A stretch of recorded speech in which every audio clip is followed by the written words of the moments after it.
Krishna Hare Ram Ram Ram সকল নিগম কল্পতৰু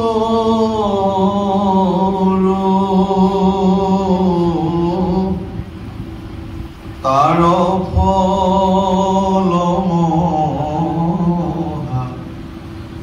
ভাগৱত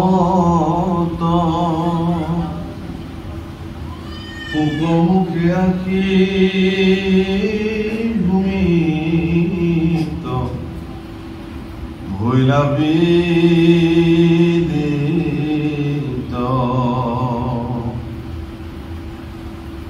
ৰসত চতুৰ যিটো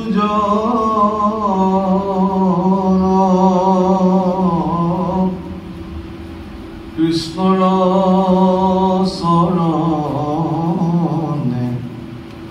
দিয়া মন পৰম সন্তোষে পিয়ুষ ৰসয়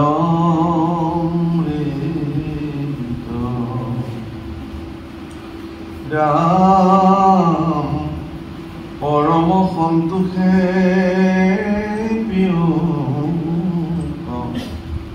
ৰসয়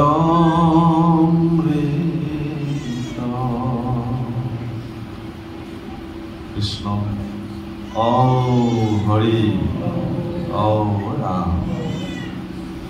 ভাল প্ৰভুসকল আইসকল, আজি পবিত্ৰ ভাদ মাহৰ এই বিশেষ দিনটোত দৰং জিলাৰ নামখলাৰ শিৱ মন্দিৰৰ এই কীৰ্তনস্থলীত আপোনাসকলে যে আমাক আমন্ত্ৰণ কৰি কৃষ্ণ কথা শুনাৰ যি প্ৰয়াস আৰু সেই প্ৰয়াসৰ ভাগিদাৰ হ'বৰ কাৰণে আমাৰ নিচিনা অসংখ্যজনক নিৰ্বাচন কৰাৰ কাৰণে আপোনাক সকলৰ প্ৰতি কৌটি কৌটি সেৱা নিবেদন কৰি কৃতজ্ঞতা জনাইছোঁ। বাপসকল, দৰঙৰ লগত আমাৰ সম্পৰ্ক বহুত পুৰণি। কলেজত পঢ়ি থাকোঁতেই মোৰ প্ৰথমবাৰৰ কাৰণে দৰঙত এটি অনুষ্ঠানলৈ মই আহিছিলোঁ। নিশা অনুষ্ঠান কৰিছিলে, কি কালজাৰ নেকি, কালজাৰৰ পাৰত নদী এখন, আমাৰ পূৰ্বৱৰ্তী অনুষ্ঠানটো আয়োজন কৰিছিলে। এতিয়া সেই তাৰ পিছতেই কলিতা জনগোষ্ঠীয় সন্মিলনৰ অধিৱেশন আছিলে শলগুৰি সত্ৰত।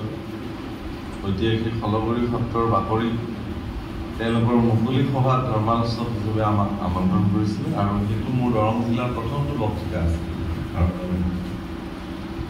চিপাঝাৰৰ একাডেমীৰ কাষতেই আমাৰ বনিয়া বাপৰ ঘৰত আহি আছোঁ আৰু ব্ৰজ মহন্ত বাইকেৰে মোক আনিবলৈ গৈছে। মোৰ এই কথা সদায় মনত থাকিব আৰু আজি সেইকাৰণে সোঁৱৰণ কৰিছোঁ। বনিয়া বাপৰ ঘৰত বৃদ্ধা আইকেইগৰাকীয়ে চাবলৈ আহিছে, এই পাঠকটোক এবাৰ চাওঁ দে বুলি ভিতৰত বহি আছোঁ। অকণ জিৰণি দিছোঁ। ৰিজু পাঠক বোলে আগৱতী চাওঁ। তেতিয়া আকৌ কলেজত পঢ়া ল'ৰা, সৰু ল'ৰা, তো ওলাই আহি পেলাই বাৰাণ্ডাত মোক চাই মাত বোল দি আহি আইকেইগৰাকী বাৰাণ্ডাত কৈছে, ৰিজু পাঠক শুনিহে আছিলোঁ, ভাবিছিলোঁ কিবা ডাঙৰ মানুহ বুলি, পিছে দেখোন লিখি আহে। মই বনিয়াবক সুধিছিলোঁ কি বুলি ক'লে বাপ, মোক কি শব্দ ক'লে এইটো। মই তেতিয়ালৈকে নাজানো যে দৰঙত ল'ৰা মানুহ লিকিৰা বুলি বা জীয়া এনেকুৱা শব্দ ব্যৱহাৰ কৰে। তো জীৱনৰ এক বিচিত্ৰ অভিজ্ঞতা। তাৰপিছত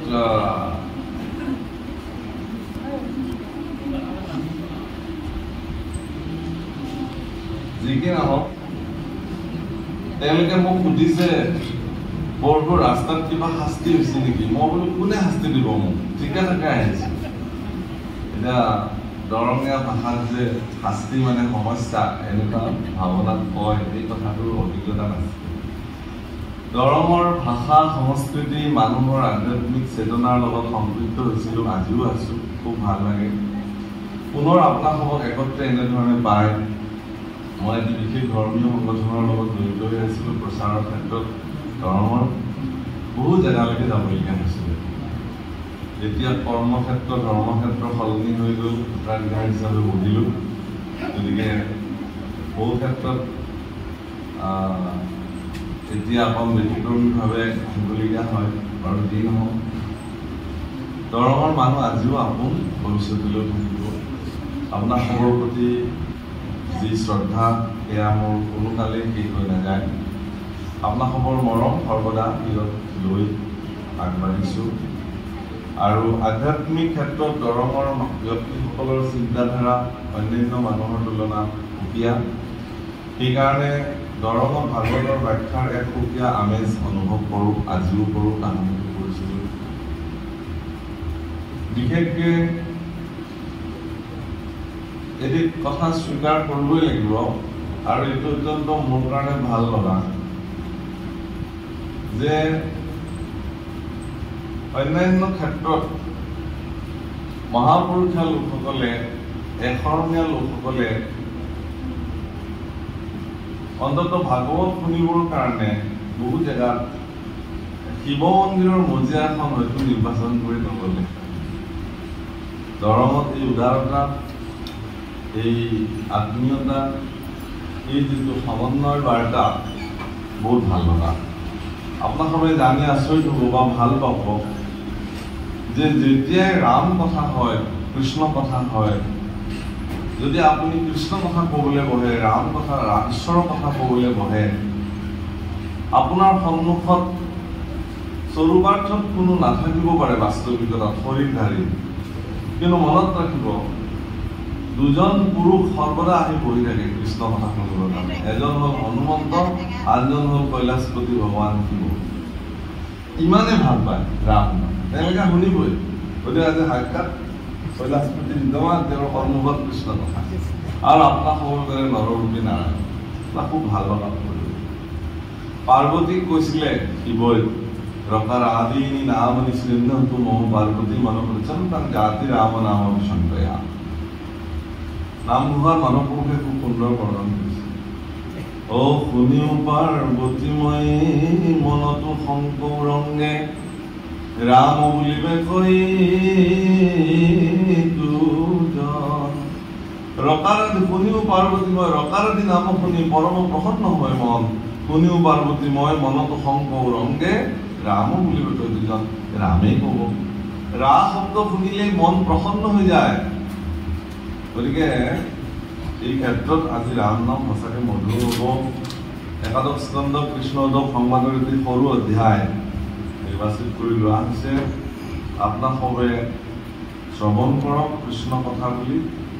আমি কি কৈছোঁ এইটো ডাঙৰ কথা নহয়, ভাগৱতে কি কৈছে, ভাগৱতৰ পদে কি কৈছে, সেইটোহে আটাইতকৈ গুৰুত্বপূৰ্ণ হৈছে। হে ৰাম কৃষ্ণৰ সিদ্ধান্ত শুনি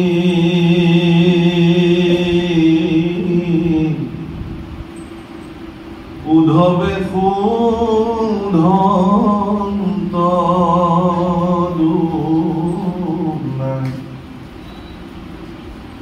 শুনা প্ৰভু জগতৰ বাপ,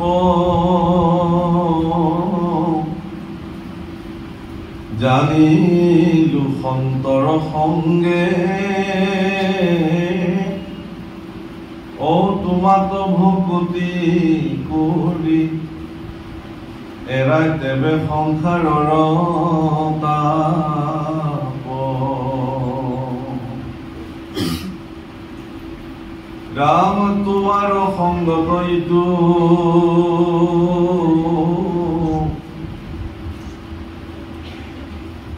পৰম ভক্তি পন্থ, কেৱলে লোকৰ সাধে গতি। কিন্তু বেদ পুৰ গাই জ্ঞান বিনে শান্তি নাই আকে শুনি ভ্ৰমই মূৰমতি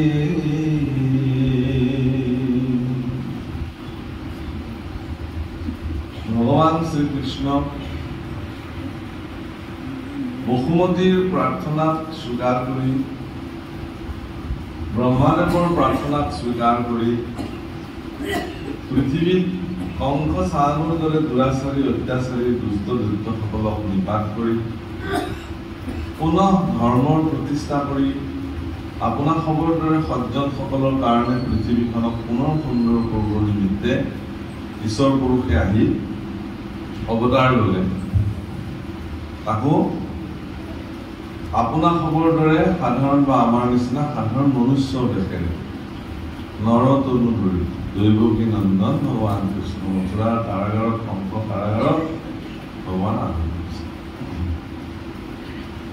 সুদীৰ্ঘ 125 বছৰীয়া পৰিক্ৰমাত ভগৱান কৃষ্ণই কৰ্তব্যৰ প্ৰকৃত নিৰ্বাহনৰ যি আদৰ্শ জগতত প্ৰতিষ্ঠা কৰি সঁচা অৰ্থত দুষ্টসকলক দমন সন্তসকলক পালন পুনৰ ধৰ্মৰ সংস্থাপন সাধন কৰি ঈশ্বৰ পুৰুষে যিদিনাখন বৈকুণ্ঠলৈ যাবলৈ যোজা কৰিছে তেনেকুৱা এটা মুহূৰ্তত তেওঁৰ প্ৰপন্ন বান্ধৱ শিষ্য ভক্ত শ্ৰী উদ্ধৱ মহন্ত সেই স্থানত আহি উপস্থিত হৈছে। শ্ৰী উদ্ধৱ মহন্তই জানিছিল যে ভগৱান কৃষ্ণ আৰু এই জগতত নাথাকে, পৃথিৱী সুদা কৰি কাম গুচি যাব।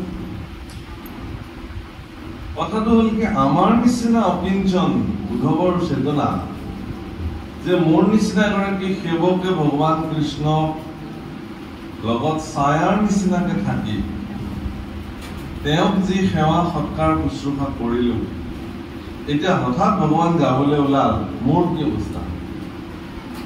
সেইকাৰণে ভগৱানৰ প্ৰতি বিনম্ৰ প্ৰাৰ্থনা উদ্ধৱে ক'লে যে হে প্ৰভু, ময়ো তোমাৰ লগতে যাম, কৃপা কৰি মোকো তুমি মোক তোমাৰ লগত লৈ যোৱা। কিন্তু ভগৱন্ত পুৰুষৰ ইচ্ছা এইটোৱেই যে তুমি আমি দুয়ো গৈলে মিলিবি অনৰ্থ, লুপ্ত হইবি জ্ঞান এইটো ভকতিৰ পন্থ। যদি তুমিয়ে মই একেলগে গুচি যাওঁ তেতিয়াহ'লে জগতত পৰম জ্ঞানৰ শ্ৰেষ্ঠতম পন্থা ভক্তি ই বিনাশ হৈ যাব, শেষ হৈ যাব। গতিকে মোৰ প্ৰতিনিধি হিচাপে ভক্তিক বিস্তাৰিত কৰিবৰ কাৰণে জগতত ভক্তসকলৰ হৃদয়ে হৃদয়ে ভক্তিৰ পুনঃ সঞ্চাৰিত কৰি ৰাখিবৰ কাৰণে তুমি থাকিব লাগিব, মইতো যাবই লাগিব। যাব লাগিব মানে ভগৱানৰ মৃত্যু হোৱা নাই প্ৰভুসকল, গমনাগমন আহিছে গৈছে, এবাৰ নহয় দুবাৰ নহয়, অসংখ্যাত অৱতাৰ। সেইকাৰণে মহাপুৰুষে লিখিছে এই হৰিয়ে নাহি জন্ম তোমাৰ তথাপি জন্ম ধৰা,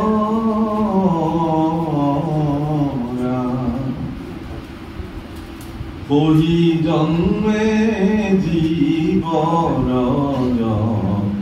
নদূৰ।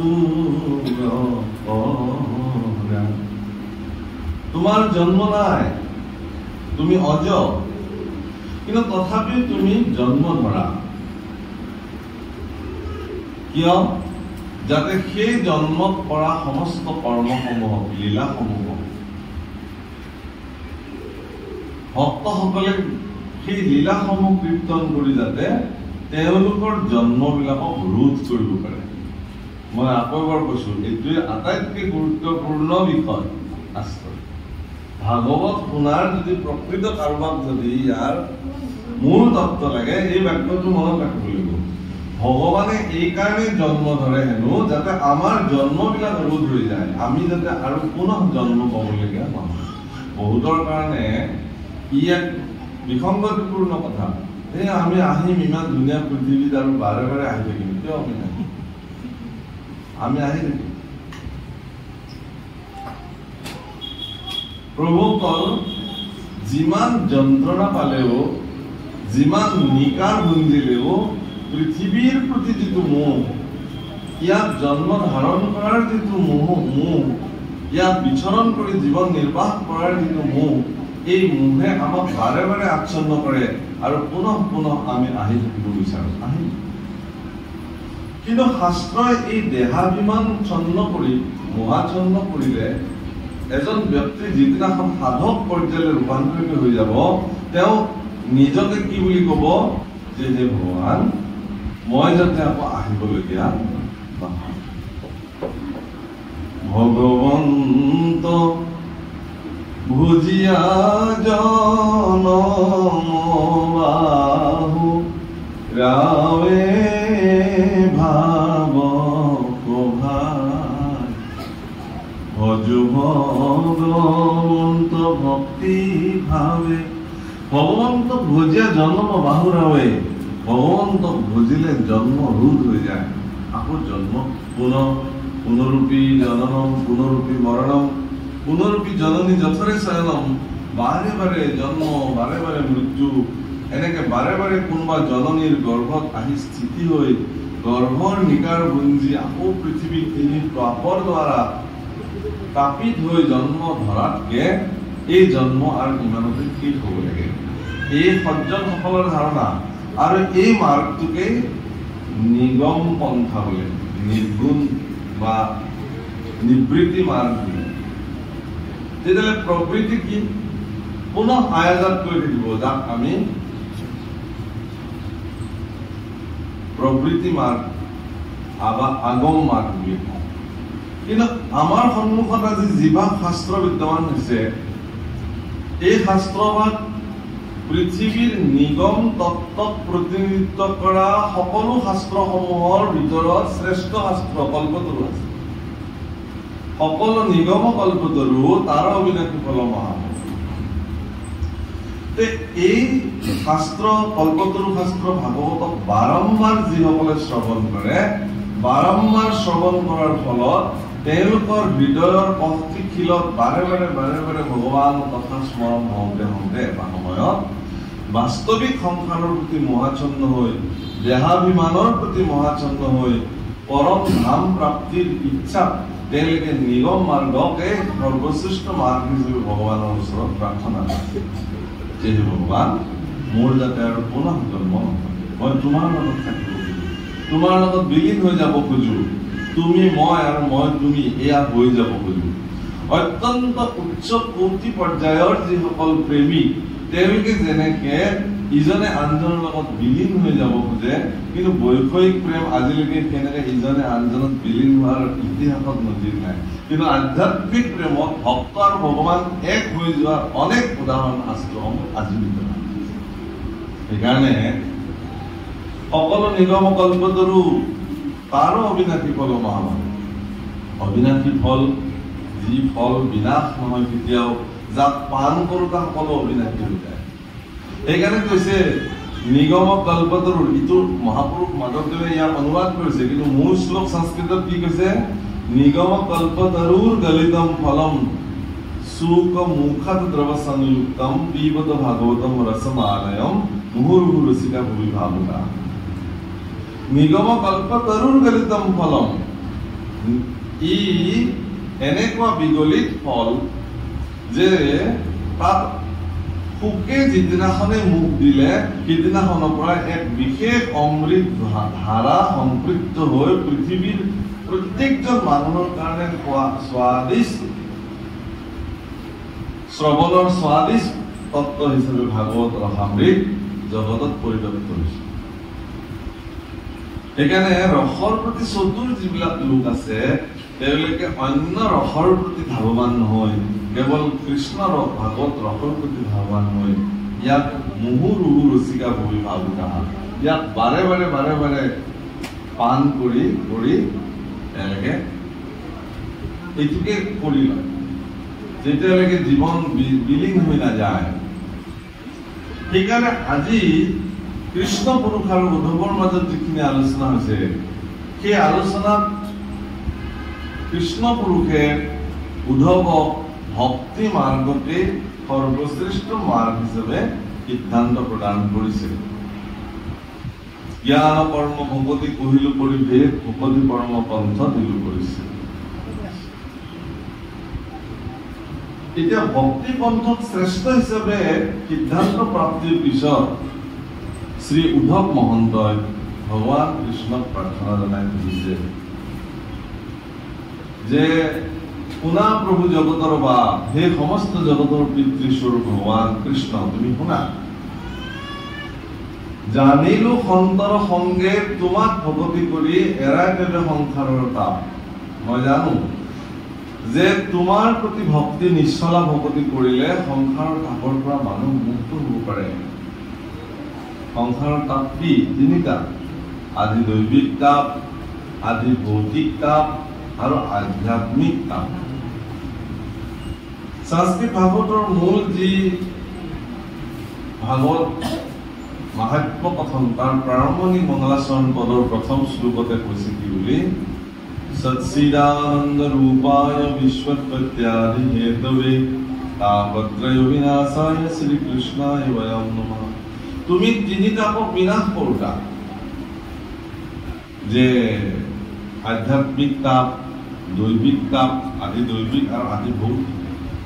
আদি ভৌতিক মানে শৰীৰ সম্বন্ধীয় যিবিলাক তাপ, জ্বৰ হ'ল, পীড়া হ'ল, আঘাত পালো, ভাঙিলে ছিঙিলে, বিষ বেদনা শৰীৰৰ যিবিলাক আছে সেইবিলাক আদি ভৌতিক। ভৌতিক মানে ফিজিকেলি যিবোৰ আমি পাওঁ, ফিজিক্স বা ফিজিকেলি। আৰু আদি দৈবিক, দৈব ক্ৰমাৎ যিবোৰ পৰিঘটনা আমাৰ জীৱনত ঘটে। তেতিয়াহ'লে আধ্যাত্মিক তাপ ই সম্পূৰ্ণ মানসিক তাপ। আপোনাক কোনোবাই মাৰিব নালাগে, আপোনাক কোনোবাই শাৰীৰিকভাৱে শাস্তি দিব নালাগে। যদি আপোনাৰ জীৱনত আঘাত লগাকে এষাৰ বাণী মাত্ৰ কয়, সেই এষাৰ আঘাত লগা বাণীয়ে এজন ব্যক্তিক আজীৱন পীড়া দিব পাৰে।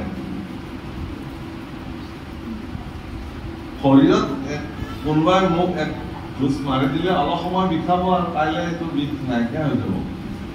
কিন্তু মোৰ মন মগজুত যদি আঘাত লগাকে এষাৰ বাণী এৰি দি থৈ দিলে কোনোবাই, প্ৰভুসকল প্ৰত্যেক মানুহৰ জীৱনতে কোনোবাৰ পৰা নহয় কোনোবাৰ পৰা প্ৰাপ্ত তেনেকুৱা সজীৱ বাক্যবাণে এজন মানুহক গোটেই জীৱন পৰাই থাকে যে অমুকে মোক এনেকে কৈছে, এষাৰ কথা কৈ থৈ দিছে।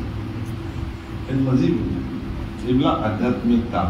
তাতকে শ্ৰেষ্ঠ আধ্যাত্মিক তাপ হ'ল কি, যিজন ব্যক্তি হৰিবিহীন, ঈশ্বৰবিহীন, ভক্তিবিহীন। আৰু মানসিক তাপো মানসিক তাপৰ পৰাও মানুহ উদ্ধাৰ হ'ব পাৰে।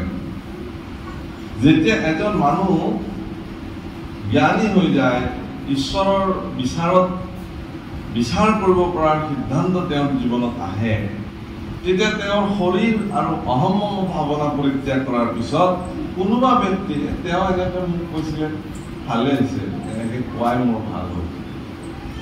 কিছুমান ব্যক্তিয়ে আমাৰ জীৱনত এনেকুৱা কাৰ্য সম্পাদিত কৰে, প্ৰথমতে ভাবো যে কিয় তেওঁ এনেকুৱা কৰিলে, কাৰণ তেওঁ এইটো কৰাৰ কাৰণে মোৰ জীৱনত এই বিপদ হ'ল।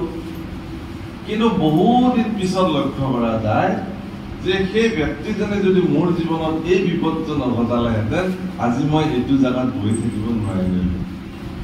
গতিকে তেতিয়া তেওঁৰ প্ৰতি মোৰ কৃতজ্ঞতাত মোৰ দুখ খাই যায় যে ধন্য, আপুনি মোক আচলতে বৰ ডাঙৰ উপকাৰ এটা সাধন কৰি ৰাখিলে।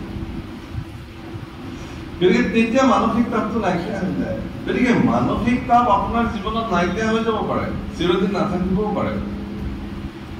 গতিকে আধ্যাত্মিক তাপৰ আটাইতকৈ অনুকৰণীয় বা লক্ষণীয় বিষয়টোৱে যে আপোনাৰ জীৱনত যদি গুৰু প্ৰাপ্তি নহ'ল, আপোনাৰ জীৱনত যদি নাম প্ৰাপ্তি নহ'ল, আপুনি যদি ঈশ্বৰক ভজনা কৰিব নিশিকিলে, ঈশ্বৰৰ প্ৰতি কৰুণা দৃষ্টি আপোনাৰ হৃদয়ত যদি ঈশ্বৰৰ কৰুণা দৃষ্টিৰ বৰ্ষণ নহ'ল, কেৱল ভোগ বিলাস এইবিলাকতে যদি আপোনাৰ গোটেই জীৱন অতিবাহিত কৰিব লাগিলেহেঁতেন, তেতিয়াহ'লে ইয়াতকৈ আৰু শ্ৰেষ্ঠ আধ্যাত্মিক তাপ একোৱেই নাই। গতিকে এই তিনিওটা তাপৰ পৰা তুমি ৰক্ষা পাবৰ কাৰণে সেই উদ্ধৱ তুমি সাধু সংগ ল'ব লাগিব, সন্তৰ সংগ। সেইকাৰণে ইয়াত কৈছে জানিলো সন্তৰ সংগে তোমাক ভকতি কৰি এৰাই দেৱে সংসাৰৰ তাপ। সংসাৰৰ তাপ এৰাবৰ কাৰণে মানুহে সন্তৰ সংগ ল'ব লাগিব, সাধু সংগ ল'ব লাগিব। সন্ত মহন্ত সাধুৰ সংগ জগতৰ শ্ৰেষ্ঠ সংগ। তেতিয়াহ'লে কোন সেই সন্ত, কোন সেই সাধু? প্ৰভু কোন সাধু কোনেও তাকো আজিলৈকে চাৰ্টিফিকেট দিব পৰা নাই। কোন ভক্ত হ'ল কোনেও আজিলৈকে তাকো চাৰ্টিফাইড কৰিব পৰা নাই যে মই আপোনাক আজিৰ পৰা লিখি দিলো, আপুনি আজিৰ পৰা ভক্ত, মই চিল ষ্টাম্প মাৰি দিলো। এতিয়া কাৰ ওচৰলৈ যাওঁ আমি, মই যে ভক্ত হলো মোৰ চাৰ্টিফিকেটখন বিচাৰিম?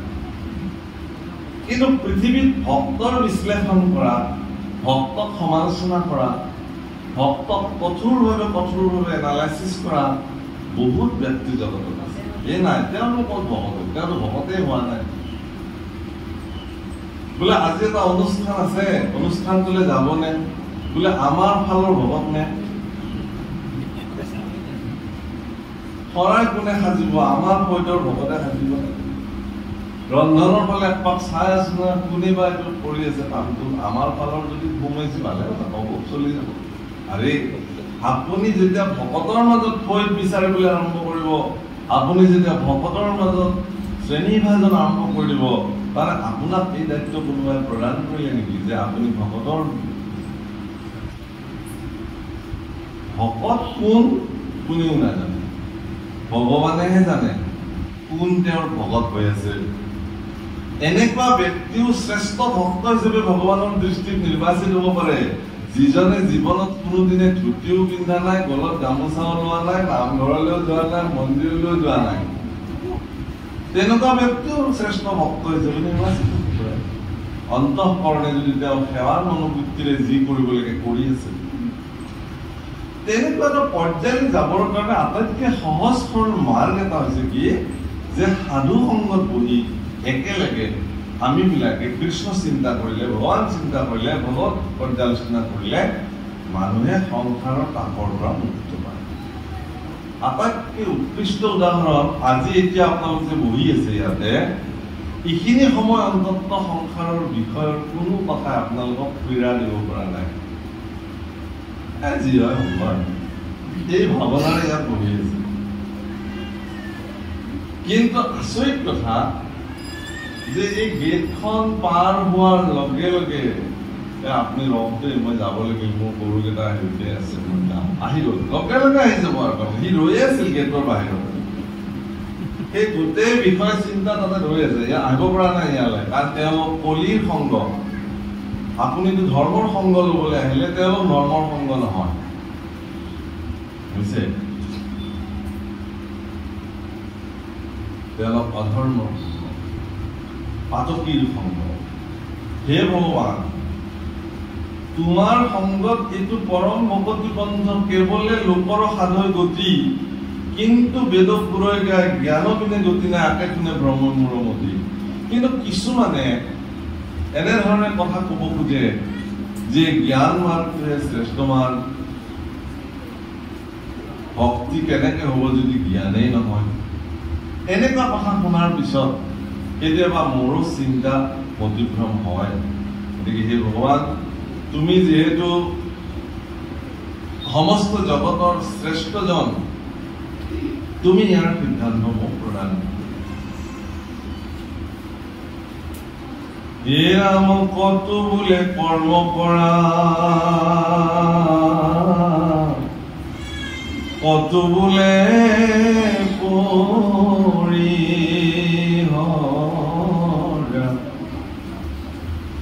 মিলয়াত মনত সংশয়, তুমি বিনে নাহি আন,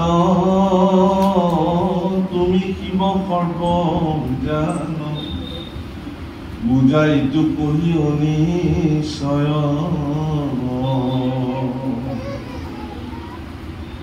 আৰ সংসাৰ গৰ্তত এইটো পৰিল সমস্ত লোক তাতে দংখিলে ককাল সাপে পৰম কৃপাৰে আৱে বাক্য অমৃত কিঞ্চি উদ্ধাৰিও জগতৰ বাপে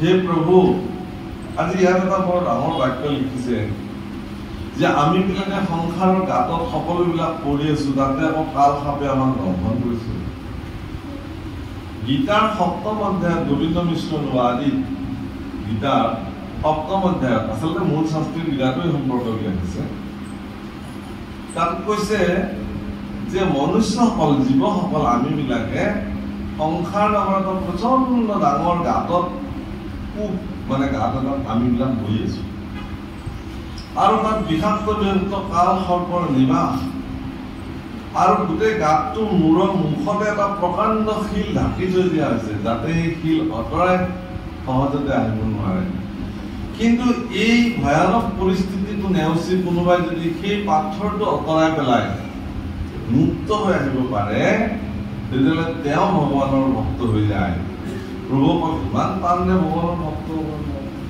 আচলতে সেই পাথৰটো বেলেগ নহয় সেই পাথৰটোৱে হ'ল মায়া মায়াৰ পৰিচয় বা মায়াৰ পৰিক্ৰমাক কোনোবাই অতিক্ৰম কৰিব পাৰিলে তেতিয়াহ'লে তেওঁৰ দেহাভিমানটো গুচি যাব সেই বাবু দেহাভিমান মানে অহম মম ভাৱনা 12শ অধ্যায়ত মহাপুৰুষ শ্ৰীমন্ত শংকৰদেৱ গুৰুজনাই সংস্কৃত ভাগৱতৰ মূল দুটা শব্দক একদম হুবহু ব্যৱহাৰ কৰিছে এটা হ'ল কি স্বহম আৰু আনটো হ'ল অহম মম অহম মম শব্দৰ অৰ্থ সংস্কৃত অহম মানে মই মম মানে মোৰ শৰীৰটোকে মই বুলি ভাবে আৰু শৰীৰ সম্বন্ধীয় সকলো বস্তু মোৰ বুলি ভাবে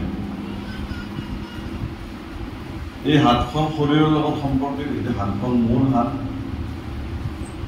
এই বস্ত্ৰ শৰীৰৰ লগত সম্বন্ধিত এই বস্ত্ৰ মোৰ এই অলংকাৰ মোৰ এই পত্নী মোৰ এই সন্তান মোৰ এই বিল্ডিং ঘৰ মোৰ আৰু এই সম্পত্তি মাটি ঘৰ সকলো মোৰ আপুনি সুন্দৰ ঘৰ এটা সাজিছে মই যেতিয়া আপোনাৰ ঘৰলৈ গ'লো মই ক'লো বা বৰ ধুনীয়া ঘৰ সাজিছে বা আপুনি আমাৰ বুলিনো কি কম সেয়া সকলো ঈশ্বৰৰে জয় শুনিবলৈ খুব ভালে লাগে কথাটো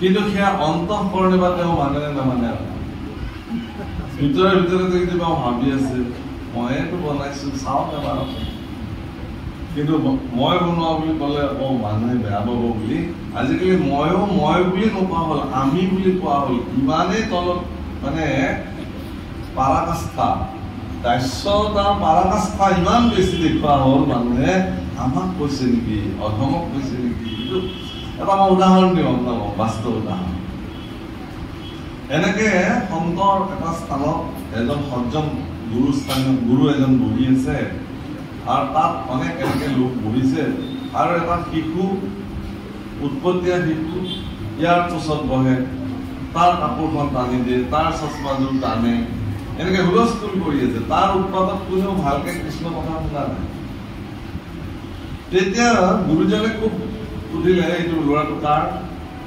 ল'ৰা এইটো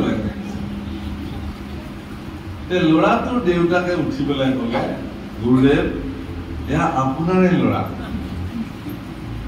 কাৰ বুলি কম বুজি পালে আৰু তেওঁ ল'ৰা বুলি যেতিয়া ল'ৰাটোক তেওঁ ধমকি দিলে চুপচাপ হৈ থাক নহ'লে পিতন খাবি মোৰ খং উঠিব ভয়তে ল'ৰা চুপচাপ বহি থাকিলে অনুষ্ঠান শেষ ল'ৰাটো যাব ওলাল নহ'লেগে ল'ৰাটোক মাতিছে বহি থাক দেউতাকে আহি কৈছে গুৰুদেৱ আমি যাওঁ বুলি ভাবিছো ল'ৰাটো উঠিছে তই ক'ত যাওঁ পিছে মোৰে ল'ৰা গতিকে যাব মোৰ লগত নাই নাই হৰা সমাজত আপুনি কৈছে নহয় মোৰ ল'ৰা বুলি তাত আপোনাৰ আপুনি গোটেই সমাজৰ সন্মুখত কৈছে যে এইটো মোৰ ল'ৰা, গতিকে মোৰ ল'ৰা থাকিব মোৰ লগত। এতিয়া আপুনি যাওক, কিয় আপুনি তেওঁক এনেকে ধমকি দিছে বা কিয় এইটো আচৰণ কৰিছে? আৰে মোৰ ল'ৰা, মই যি কৰো, ধমকি দিওঁ, গালি পাৰো, মৰম কৰো, খুৱাও নোখোৱাও, মোৰ ল'ৰা, মোৰ কথা। তুমি যোৱা, গুৰুদেৱ মোৰ এটাই ল'ৰা, ক'ৰবাত দুটা তিনিটা হলেও নিশ্চয় গলো যাওক আৰু জ্বালাটো আপুনিও খাওক, কিন্তু এটাই হ'ল যে সমস্যাটো। তাৰমানে তেওঁ বুজাইছে তেওঁ যে আমি বিলাকে ব্যৱহাৰিক দিশত কেতিয়াও এইটো কথা ক'ব নালাগে।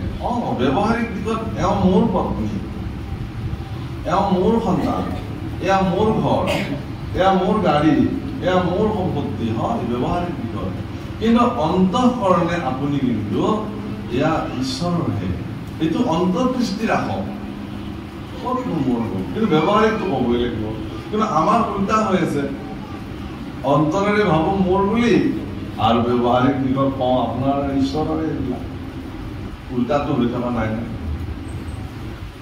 অন্তৰত বোধ বাহিৰত জড় প্ৰায়, বুদ্ধিতে সমস্ত তেজিও কয়, এইভাবে ৰাম লোকত পুৰণে। অৰ্থাৎ অন্তঃদৃষ্টিৰে অহম ভাৱনা সিদিনাখন আপোনাৰ পৰা গুচি যাব, যিদিনা আপুনি অন্তঃকৰণে ভাবিবলৈ ল'ব যে এই জাগতিক জগতৰ সকলো বস্তু তোমাৰ, আনকি ময়ো তোমাৰ। ব্যৱহাৰিক আৰু মায়াৰ দৃষ্টিৰে এইবিলাক এটা সম্বন্ধ জোৰ খাই গৈছে। এওঁ মোৰ পিতৃ, এওঁ মোৰ মাতৃ, তেওঁ মোৰ পুত্ৰ, তেওঁ মোৰ ভাৰ্যা ইত্যাদি। কিন্তু অন্তঃদৃষ্টিৰে সকলোকে ঈশ্বৰ তত্ত্ব জ্ঞান কৰে, সমস্তকে মানিবা তুমি বিষ্ণু বুদ্ধি কৰি। আনকি মোৰ পত্নীও মোৰ অন্তঃদৃষ্টিত তেওঁ ঈশ্বৰৰ অন্যতম স্বৰূপ।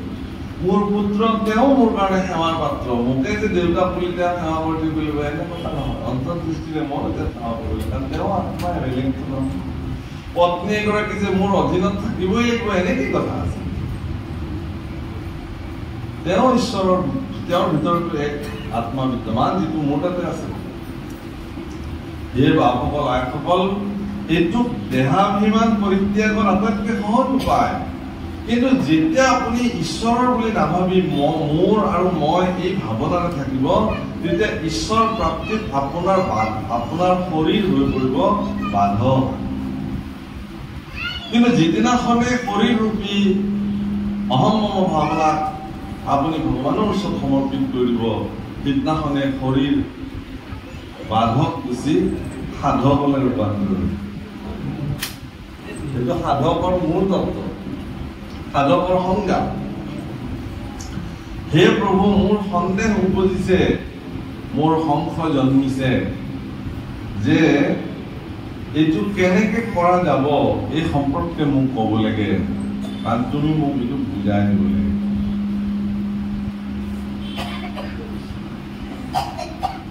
হীৰা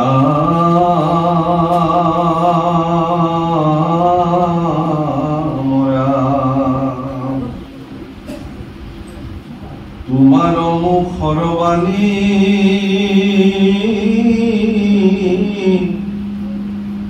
জানি আহে নবানৰ,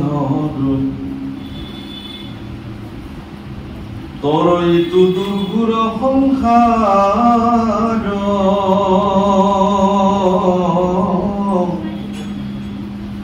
নমো নমো নমাই মাথ, হে প্ৰভু জগন্নাথ, কৰা গতি সম্প্ৰতি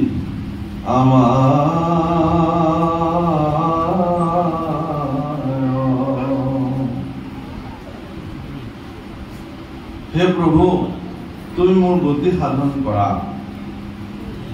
মোক বুজাই দিয়া তোমাৰ শ্ৰীমুখে ওলোৱা বাণী। তোমাৰ বাণী বুলি মানুহে ধৰিব,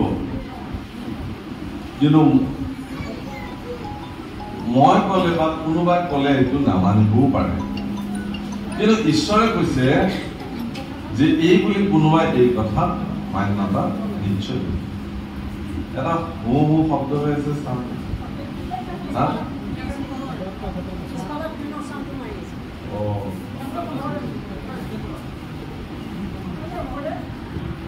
দেৱৰু দেৱতা হুই অৰুণ চৰণ দুই মই থাকো খনিক নিৰেখি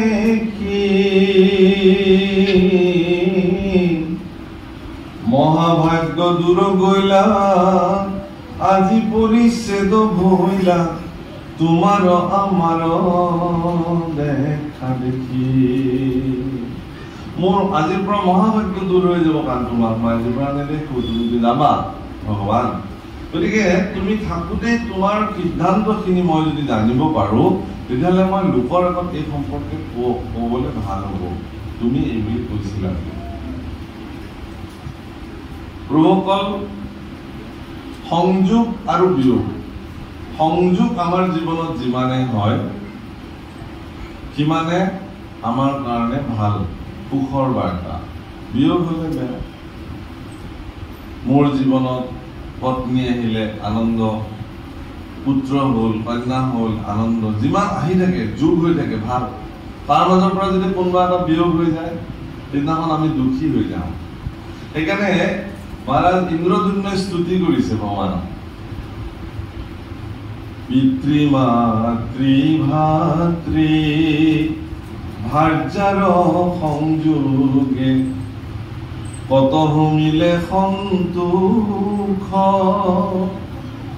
তাহাৰ বিয়োগে কত সুখে কান্দো পায়া মহায় সন্তোষ ও হৰি প্ৰভু জগন্নাথ নিস্তাৰ কৰা দাৰুণ সংসাৰ এই দাৰুণ সংসাৰখনৰ পৰা মোক নিস্তাৰ কৰা ভগৱান কাৰণ ইয়াত পিতৃ মাতৃ ভাতৃ ভাৰ্যা যিমান সংযোগ হৈ আছে মই সন্তোষ পাই আছো যিমানে বিয়োগ হ'বলৈ ধৰে সিমানে অসন্তুষ্টি প্ৰকাশ হয় এই ভগৱান এতিয়া প্ৰশ্ন হ'ল এইটো যে সংযোগ আৰু বিয়োগ এইটো প্ৰাকৃতিকগত কথা সংযোগ হ'লেও মোৰ ক'বলগীয়া নাই বিয়োগ হ'লেও মোৰ ক'বলগীয়া নাই যাৰ যেতিয়া যাবলগীয়া তেওঁ যাব যোন যেতিয়া আহিবলগীয়া তেওঁ আহিব তাত আপোনাৰ আৰু মোৰ একোৱে হাত নাথাকে আপোনাৰ আৰু মোৰ তাত কোনো ধৰণৰ কৰণীয় নাথাকে কিন্তু আমিবিলাকে এই অহা যোৱা পোৱা নোপোৱা প্ৰাপ্তি অপ্ৰাপ্তিৰ বেদনাত সন্তুষ্টি হ'ম অসন্তুষ্টি হ'ম এই সংসাৰ কিন্তু এজন ব্যক্তি যেতিয়া স্থিতপ্ৰজ্ঞ হৈ যায় ঈশ্বৰৰ প্ৰতি তেওঁ ভাল ভাৱনা তেওঁৰ যদি জাগ্ৰত হয় সেই সাম্যক ভাৱনাই তেওঁ এনেকুৱা এটা পৰ্যায়লৈ লৈ যায় যে তেওঁৰ জীৱনত সংঘটিত প্ৰতিটো পৰিঘটনা তেওঁ সহজভাৱে ল'ব পৰা হয় তেতিয়া তেওঁ সন্তুষ্টি লবে আৰু তেতিয়াহে তেওঁ পৰম সুখ প্ৰাপ্তি হয় সন্তোষম পৰম সুখম সন্তুষ্টিটো তেওঁৰ জীৱনৰ শ্ৰেষ্ঠ কিন্তু আমিবিলাকে বিষয়ৰ পিছত দৌৰাতে কি হ'ল সেইকাৰণে ভাগৱতৰ প্ৰাৰম্ভণিতে মাহাত্ম কথনত গোকৰ্ণ উপাখ্যান বুলি এটি উপাখ্যান আছে দুটা উপাখ্যান আছে মাহাত্ম গোকৰ্ণ উপাখ্যান আৰু নাৰদ ভক্তি সম্বাদ প্ৰথম নাৰদ ভক্তি সম্বাদ আছে তাৰপিছত গোকৰ্ণ নামদেৱ বুলি এজন ব্ৰাহ্মণ পণ্ডিত আছিলে তেওঁৰ সতী সন্ততি নাছিলে ধুন্দুলি বুলি তেওঁৰ এগৰাকী পত্নী আছিলে পত্নী নিসন্তান মানে তেওঁৰ পত্নীয়ে সন্তান ধাৰণ কৰিবই নোখোজে তেওঁৰ অনিচ্ছা অনেক কথা তেওঁৰ মনলৈ ভাৱনা আহিলে যে যদি মই নিসন্তান হৈ থাকো তেতিয়াহ'লে মোক কোনে নিস্তাৰ কৰিব গতিকে নিসন্তান জীৱন কটোৱাতকে মই মৰি যোৱাই ভাল সেইবুলি তেওঁ আত্মহত্যা কৰিবলৈ গুচি গ'ল আৰু সেই সময়তে এগৰাকী ঋষিয়ে তেওঁ সাক্ষাৎ পালে আৰু তেওঁ ক'লে যে কিয় মৰিবা তুমি মনুষ্য জীৱন কত ভাগ্যে প্ৰাপ্তি হয় ইমানৰ পিছত তেওঁ যেতিয়া এই ক'লে যে ঠিক আছে মই মৰিব নালাগে তেতিয়াহ'লে তুমি মোক সন্তান প্ৰাপ্তিৰ ব্যৱস্থা কৰা বোলে কিয় লাগে সন্তান নহ'লেতো জীৱন বৃথা তেতিয়া তেওঁ ক'লে বোলে সগৰ ৰজাৰ ৮০,০০০ সন্তান আছিল, ক'ত শান্তি পালে? সন্তানে মানুহ শান্তি দিব পাৰে জানো যদি সৎ সন্তান নহয়? হয়নে নহয়? তথাপি তেওঁ ক'লে নহয়, এতিয়া মই মৰিমেই, যদি মৰো ইয়াৰ বধৰ ভাগী তুমি হবা, আৰু যদি বধৰ ভাগী হ'ব নোখোজা তেতিয়াহ'লে মই সন্তান প্ৰাপ্তিৰ ব্যৱস্থা কৰিম। সাধক ঋষি আছিলে, ফল এটা দি দিলে, সেই ফলটো তোমাৰ পত্নীক খুৱাই দিবা, সন্তান প্ৰাপ্তি হ'ব। পত্নীক আনি দিলে ফল, পত্নীয়ে বোলে হে ভগৱান, মই ইমান দিনে যিটো বস্তু বিচৰা নাই এৱা সকলৰ পৰা ফল লৈ আহিলে এটা, এইটো খালে মই যদি এতিয়া মাক হৈ যাওঁ, সন্তান গৰ্ভত সন্তান স্থিতি হোৱাৰ লগে লগে দৌৰিব নোৱাৰে, বেছিকে খাব নোৱাৰে, শুব নোৱাৰে, এইবিলাক বিভিন্ন নিকাৰ কথা তেওঁৰ মনলৈ আহিবলৈ ধৰিলে। আৰু সেইকাৰণে তেওঁ এই কথাটো তেওঁৰ ভগ্নীক ক'লে, ভনীয়েকক ক'লে। ভনীয়েকে সুবিধা ল'লে কি যে মোকে দিয়া নহ'লে ফলটো মই খাওঁ। তেওঁ ফলটো আধা কাটি তেওঁক খোৱালে, আধা তেওঁলোকৰ গাইগৰাকীক খোৱালে। সমসাময়িকভাৱে কালক্ৰমত সাধক ঋষিৰ ফলৰ পৰিণাম সন্তান, সেই তেওঁৰো সন্তান হ'ল। সেই সন্তানটোকে ধুন্দুলিৰ সন্তান বুলি সমাজক দেখুৱালে। ধুন্দুলিৰ সন্তান কাৰণে তাৰ নাম ধুন্দুকাৰী ৰখা হ'ল। আৰু গাইৰ পৰা জন্ম সন্তানটো সদৃশ মানুহ, কাৰণ কাণ দুখন গা গৰুৰ নিচিনা কাৰণে গৌকৰ্ণ নাম ৰাখিলে। দুটা সন্তান প্ৰাপ্তি হ'ল ব্ৰাহ্মণৰ। আৰু সেই দুটা সন্তানে স্বভাৱ আৰু চৰিত্ৰগতভাৱে বিপৰীত আছিল। সংস্কাৰবিহীনতাৰ কাৰণে ধুন্দুকাৰী অত্যাচাৰী হ'ল, আৰু গৌকৰ্ণ পৰম সাধক হিচাপে ৰূপান্তৰিত হ'ল।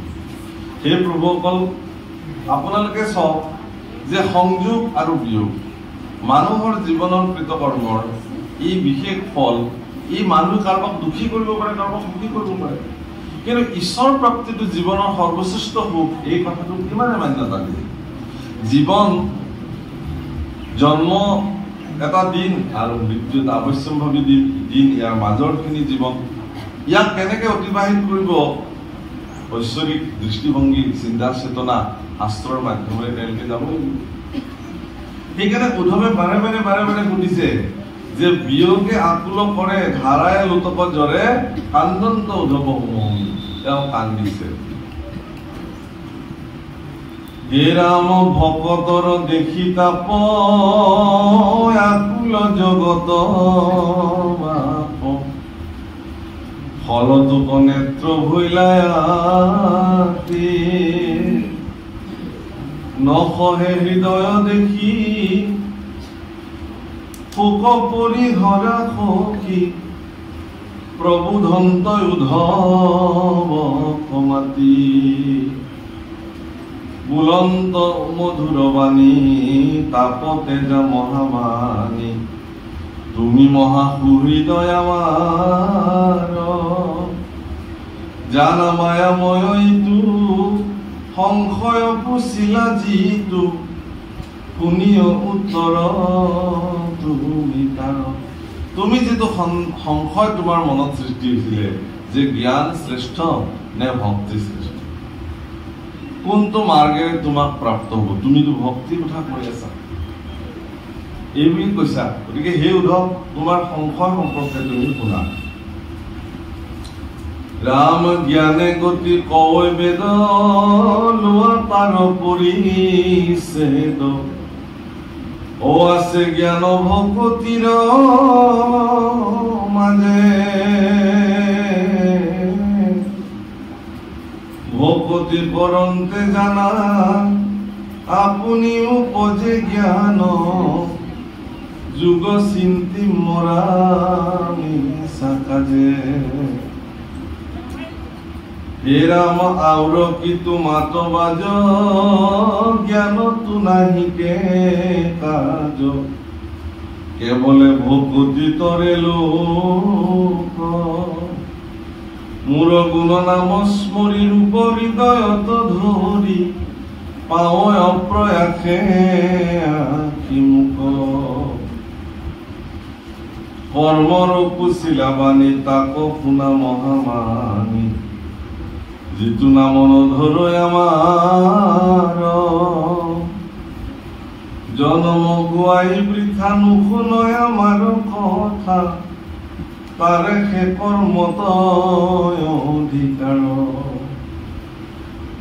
তুমি এইবিলাক কথা সুধিছা, আমাৰ এই কথাবিলাকক লৈ আমাৰ সমাজত বহুত বাদ বিতণ্ডা তৰ্ক বিতৰ্ক জ্ঞান মাৰ্গ, কৰ্ম মাৰ্গ, ভক্তি মাৰ্গ। বহুতে ভাবে যে যাগ যজ্ঞ পূজা পাতাল হোম বলি বিধান কৰাটোৱে কৰ্মকাণ্ড বা কৰ্ম মাৰ্গ। আচলতে কৰ্মকাণ্ড শব্দটো কেৱল কৰ্ম যুগৰ ক্ষেত্ৰত প্ৰয়োগ হৈছে এনে নহয়, ই জ্ঞান যুগৰ ক্ষেত্ৰতো কৰ্মকাণ্ড প্ৰয়োগ হৈছে আৰু ভক্তি মাৰ্গৰ ক্ষেত্ৰতো কৰ্মকাণ্ড প্ৰয়োগ হৈছে। অৰ্থাৎ কৰ্মকাণ্ডীয় ব্যৱস্থাৰে কিবা এটা কৰ্ম কৰা হ'ল, যি বিধানৰ দ্বাৰা সেইখিনি সম্পৃক্ত হৈছে সেইটো কৰ্মকাণ্ড। জ্ঞানৰ বিধানৰ দ্বাৰা যিখিনি কাৰ্য সম্পাদিত হৈছে সেইখিনি জ্ঞান কাণ্ড। আৰু ভক্তি মাৰ্গত যিখিনি বিধি বিধান প্ৰচলিত হৈছে সেইখিনি ভক্তি কাণ্ড। ভক্তি মাৰ্গীয় কৰ্মকাণ্ড, জ্ঞান মাৰ্গীয় কৰ্মকাণ্ড আৰু কৰ্মকাণ্ডীয় কৰ্মকাণ্ড, এই তিনিওটাই নিজা নিজা অস্তিত্ব। তেতিয়াহ'লে ইয়াৰ শাস্ত্ৰীয় সংজ্ঞা কি? শাস্ত্ৰত গীতাত বিশেষভাৱে কৰ্মকাণ্ড কৰ্মযুগত এই সম্পৰ্কে স্পষ্ট কৰিছে। একদম সহজভাৱে বুজিবৰ কাৰণে ভগৱান শ্ৰীকৃষ্ণ অৰ্জুনৰ আগত কৈছে এই বুলি যে তুমি কৰ্ম কৰি যোৱা ফলৰ বাঞ্ছা নকৰিবা। কাম কৰাটো যেনেকে তোমাৰ কৰ্তব্যৰ ভিতৰত পৰে, ফল দিওঁতাটো সেইটো মোৰ কৰ্তব্যৰ ভিতৰত। যোনে যেনে কৰ্ম সাধন কৰিব তেওঁ তেনেকুৱা ফল প্ৰাপ্তি হ'ব। গতিকে যিহেতু তোমাৰ কৰ্ম অনুযায়ী উচিত ফল তোমাৰ জীৱনত প্ৰাপ্তি হ'বই, এতেকে তুমি ফলৰ বাঞ্ছা নকৰাই মংগল। যদি কৰ্ম কৰি কৰ্মৰ ফলৰ বাঞ্ছা কোনোবাই নকৰাকে থাকিব পাৰিছে, তেওঁই শ্ৰেষ্ঠ কৰ্মকাণ্ডী। তেওঁ কৰ্মযোগী কৰ্মকাণ্ডত তেওঁ পাপত। এইবিলাক যাগ যজ্ঞ পূজা পাতল বলি বিধান ভাৰতীয় সনাতন পৰম্পৰাৰ একোটা পন্থ ধাৰা। যাৰ য'ত আস্থা আছে, যাৰ য'ত অস্মিতা আছে, সেই ধৰণে তেওঁলোকে পালন কৰিব। নিজৰ নিজৰ গুৰুসকলে যাক যেনেকুৱা মাৰ্গ প্ৰশস্ত কৰিছে, যাৰ য'ত সুবিধা হৈছে, কাল দেশ পাত্ৰ পৰিৱেশ ভৌগোলিক কাৰণ সকলো মিলাই য'ত যেনেকে মহাপুৰুষসকলে যি পন্থ প্ৰৱৰ্তন কৰাইছে, মানুহে এইধৰণে চলি আছে। কাৰো পন্থক কোনেও হেয় প্ৰতিপন্ন কৰাৰো প্ৰয়োজন নাই আৰু কোনেও কাকো নিন্দা বান্দা কৰাৰো প্ৰয়োজন নাই। নিনিন্দিবাও নবন্দিবাও। আপুনি আপোনাৰ মাৰ্গত স্থিতি হৈ থাকক, তেওঁ তেওঁৰ মাৰ্গত থাকিব। মই যিটো মাৰ্গত আছো এইটোৱেই শ্ৰেষ্ঠ, বাকীবিলাক যিটো যে এইটো অশ্ৰেষ্ঠ বা এওঁলোক মূৰ্খামি কৰি আছে, এনে হীনমান্যতা বা এনেকুৱা অৱজ্ঞাসূচক চিন্তা নকৰাই মংগল। মহাপুৰুষে কেতিয়াও এনেকুৱা কথা কোৱা নাই, শাস্ত্ৰত ক'তো এনেকুৱা উল্লেখ নাই। খুব অত্তৰবাদী চিন্তাৰে যদি আপুনি এশৰণবাদ পালন কৰিবলৈ যায়, গৈ যিসকলে এশৰণবাদ মানা নাই তেওঁলোকক যদি ঘৃণা বা বিদ্বেষৰ দৃষ্টিৰে চায়, তেতিয়াহ'লে আপোনাৰ এশৰণত আপুনি প্ৰসিদ্ধ হ'ব নোৱাৰে। প্ৰভুসকল, এনেকুৱা কিমান মানুহ আছে পৃথিৱীত যে কাম কৰি ফলৰ বাঞ্ছা নকৰা। জিকাৰ গুটিটো মাটিত দিলে নে নাই? লাওৰ গুটিটো মাটিত দিলে নে নাই? দিছে মাত্ৰ, দিয়ে মানে কল্পনা কৰি দিছে ডাঙৰকে এখন চাং দিব লাগিব দেই, লাও একদম ওলমি লাগিব, এটা লাও আমাৰ ডাঙৰ আপিটোক দি পঠাব লাগিব আৰু অমুক আৰু আমাৰ অনুষ্ঠান হলে লাওৰ গুটি মাটিত ভালকে লগে অংকুৰে হোৱা নাই, ফল বাঞ্ছা শেষ, ভাত বিতৰণ পৰ্যন্ত শেষ। আমাৰ মায়েৰ ঘৰত পাহৰিলাম দেখোন। আমাৰ মাহঁতৰ ঘৰত দিয়া কথাটো নকলে দেখোন, আৰু দিবা দে সেইটোতো তুমি দিবাই, মই কেতিয়া ক'ব লাগে। মানে ভাগৱতৰ শেষ, গুটি কিন্তু এতিয়াও মাটিত পৃথিৱীত এইবিলাক আমাৰ কৰ্মৰ ফল আমি বাঞ্ছা নকৰোঁ। আৰে ইয়াতকে ফাঁকি কি হ'ব পাৰে? গতিকে মানুহে ধৰ্মত ফাঁকি দিব নোৱাৰে। এইটো কৰ্মকাণ্ড, সেইকাৰণে কৰ্মকাণ্ডত কোনো সফল হ'ব পৰা নাই। সেইকাৰণে যে কৰ্ম কৰি ফল বাঞ্ছা নকৰা মানুহ কেতিয়াও নাথাকে। এইটো ঠিক যে পৃথিৱীত এতিয়াও এনেকুৱা সন্ত পুৰুষ অনেক আছে যিবিলাকে জীৱনত কেতিয়াও একো ফলৰ বাঞ্ছা নকৰাকে জীৱন অতিবাহিত কৰি আছে। আপুনি লগ পাব এতিয়া এনেকুৱা সাধক পুৰুষ প্ৰচণ্ড হিমালয়ৰ খালী গায়ে নগ্ন অৱস্থাত নিবাস কৰি আছে। তেওঁলোক কি লাগে? শত শত প্ৰতিবাদ সেইসকল পুৰুষক একোৱেই নালাগে তেওঁলোক। অলপতে এজন পুৰুষৰ মৃত্যু হৈছিল, জৈন ধৰ্মৰ গুৰু। 22 বছৰত তেওঁ সন্যাস লৈছে। 22 বছৰ বয়সৰ পৰা তেওঁ নিমখ খোৱা নাই, চেনি খোৱা নাই, কাপোৰ পিন্ধা নাই, লেপ তুলি ব্যৱহাৰ কৰা নাই, কুৱে কাঠত তক্তাত পানী এবাৰে খাই হাতৰ আজুলিত যিখিনি ধৰে, এনেকুৱা জীৱনো কটাইছে। তেওঁ ফলৰ বাঞ্ছা পাৰিব, কিমানজনে পাৰিব? দিয়ক কওক কৰ্মকাণ্ড কৰক, মই চাম। তেতিয়াহ'লে আমি কৰ্মকাণ্ড বাদ দিলোঁ, দিয়ক আমি জ্ঞান কাণ্ডত যাওঁ, সেইটো ধৰি হয়নে? তালৈকে যাওঁ।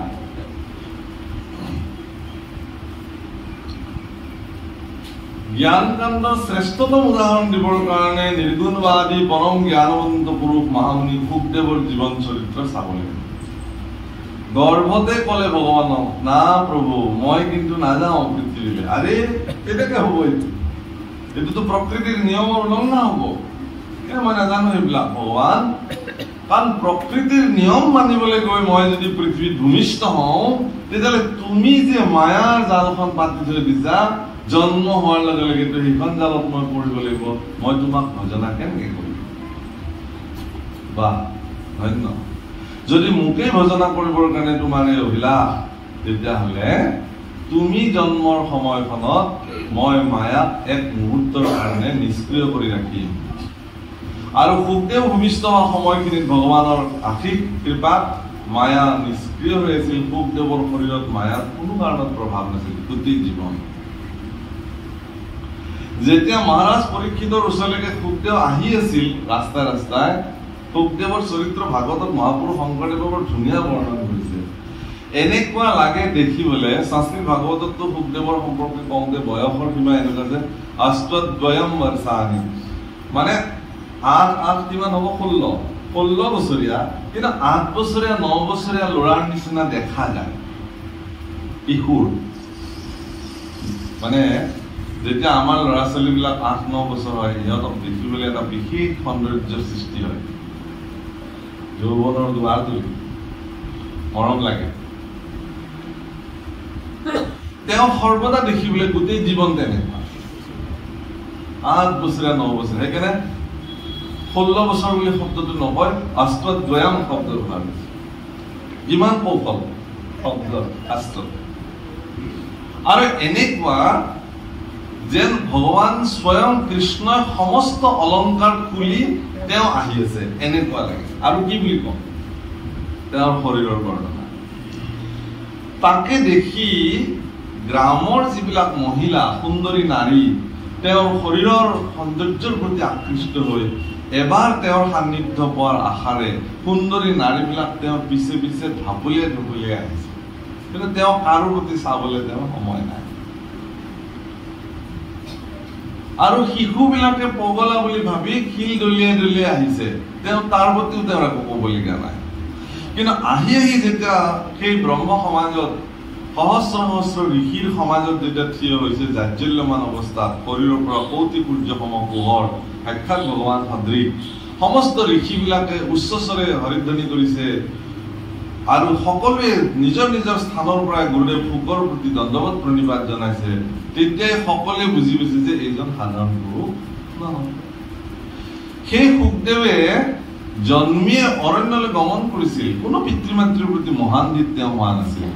সেইকাৰণে এটা সৰোবৰৰ পাৰেৰে যেতিয়া শুকদেৱ গৈ থাকে, তেতিয়া সেই সৰোবৰত স্বৰ্গৰ অপেশ্বৰীসকলে স্নান কৰি আছিল সম্পূৰ্ণ বিবস্ত্ৰে। বিবস্ত্ৰে স্নান কৰি থকা সেই অপ্সৰাসকলক দেখি পিছে পিছে যোৱা ব্যাসদেৱে মোৰ পুত্ৰ বুলি যোৱা দেখি অপ্সৰাবিলাকে তৎক্ষণাৎ দেৱাংগ বস্ত্ৰ তেওঁলোকে পৰিধান কৰি ল'লে।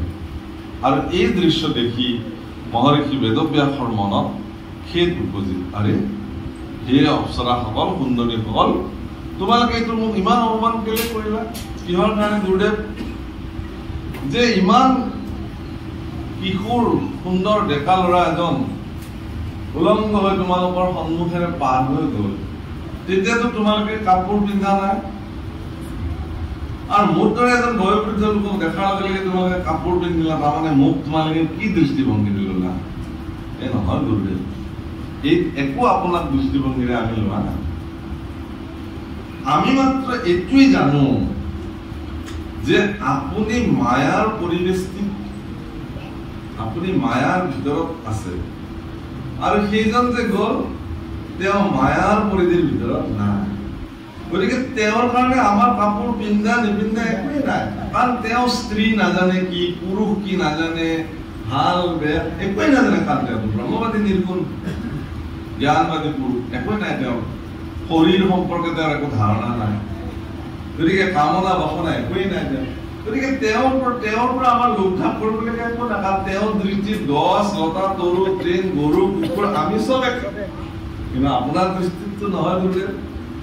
আপোনাৰ দৃষ্টিত স্ত্ৰী বেলেগ, পুৰুষ বেলেগ, গৰু বেলেগ, ছাগলী বেলেগ, কাৰণ আপুনি মায়াৰ পৰিস্থিতিত আছে। ব্যাসদেৱে বুজি পালে যে এয়া জ্ঞানবাদৰ চূড়ান্ত, মানে তেওঁ জ্ঞানবাদী পুৰুষ, নিৰ্গুণবাদী সুখদেৱ এই জ্ঞান মাৰ্গত অধিষ্ঠিত। এটা পাৰিবনে আমাৰ কোনোবাই এইটো পৰ্যায়লৈ যাব? তাৰমানে আমি জ্ঞান মাৰ্গ বাদ দিলো, তেতিয়াহ'লে বাদ এই দুটা শেষ। আমি এইবাৰ ভক্তিত ধৰো, যি হ'ল হ'ব আৰু। কাৰণ এইটোতো সহজ একো নাই, কেৱল নাম গাব লাগে, কৰ্ণাচাৰ্য এজনৰ ওচৰত যাব লাগে, তামোল পাণ দিব লাগে, গামোচা দিব লাগে, দণ্ডবত হ'ব লাগে, নাম ল'ব লাগে, শৰণ ল'ব লাগে, বাছ হৈ গ'ল আৰু। নাম গাজি প্ৰসাদ খাব লাগে, নাম ল'ব লাগে, ইমান। শাস্ত্ৰই দেখুৱাইছে ভক্তিৰ চূড়ান্ত পৰাকাষ্ঠা তাত ব্ৰজাংগনা গোপীসকলক, বিপ্ৰ পত্নীসকলক বৃন্দাবনত কি বুলি কৈছে? যে আমি তোমাৰ চৰণত সমৰ্পিত হলো ভগৱান, আৰু আমি উভতি নাযাওঁ। বোলে তোমালোকৰ পতি পুত্ৰ সম্পত্তি ঘৰ দুৱাৰ এইবিলাক কি হব? যি হয় থাকে। আৰে এইটোতো বেয়া কথা নাপায় নহয়। নিজৰ স্বামী থাকোতে পৰ পুৰুষৰ লগত এই নিশা বৃন্দাবনত, যেনেকে তোমালোক ঘৰলৈ গুচি যোৱা। তেতিয়া কৈছে যে হে প্ৰভু, এগৰাকী নাৰী, পতিব্ৰতা নাৰীয়ে তেওঁৰ স্বামীক এনেকে শুশ্ৰূষা কৰে, সেই শুশ্ৰূষাৰ ফলশ্ৰুতিত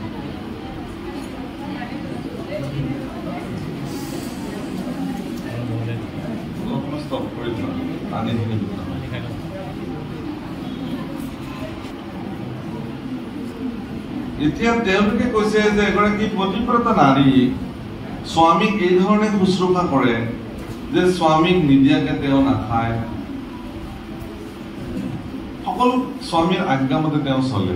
তেনেকুৱা স্বামীজন যেতিয়া ব্যৱসায় কৰিবৰ কাৰণে বহুদিনৰ কাৰণে বাহিৰলৈ যাবলৈ ওলালে, পত্নী পতিব্ৰতা পত্নী কলে যে হে স্বামীদেউ, তোমাৰ অবিহনে মোৰতো জীৱনে অসাৰ, গতিকে মোকো তুমি লগত লৈ যোৱা। বোলে না না, পথে নাৰী বিবৰ্জিতা।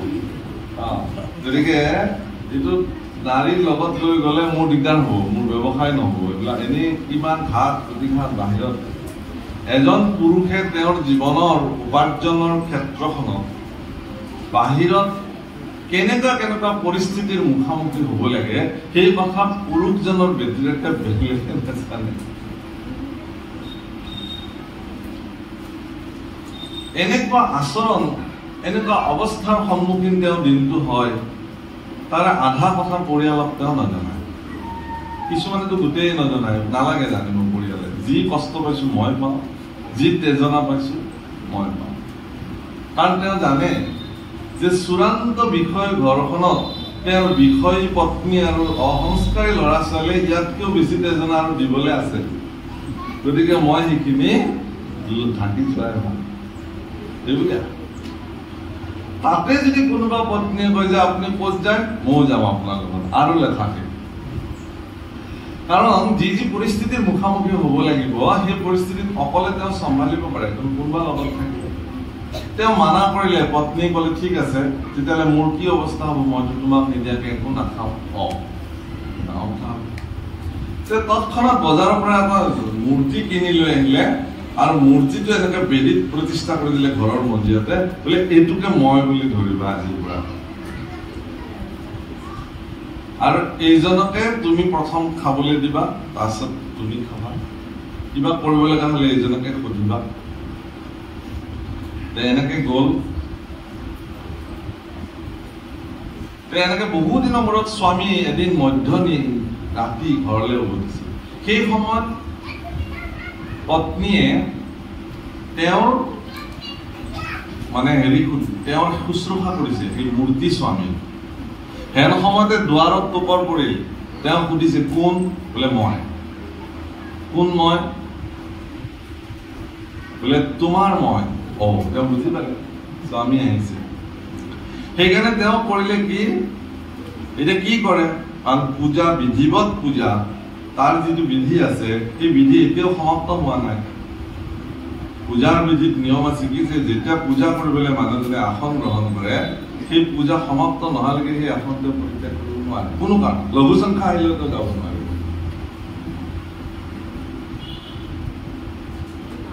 গোপীসকলে ভগৱান কৃষ্ণক সুধিছে যে প্ৰভু, এতিয়া এই পত্নীগৰাকীয়ে যদি পূজা আধৰুৱা কৰি তেওঁৰ স্বামীক দুৱাৰ খুলি দিয়ে, তেতিয়াহ'লে পূজা বিধি উলংঘনৰ দোষত তেওঁ ৰৌ নৰগামী হ'ব।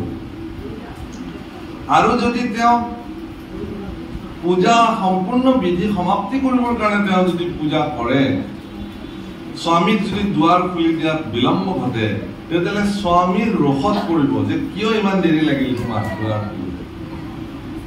এতিয়া এওঁ কি কৰিব?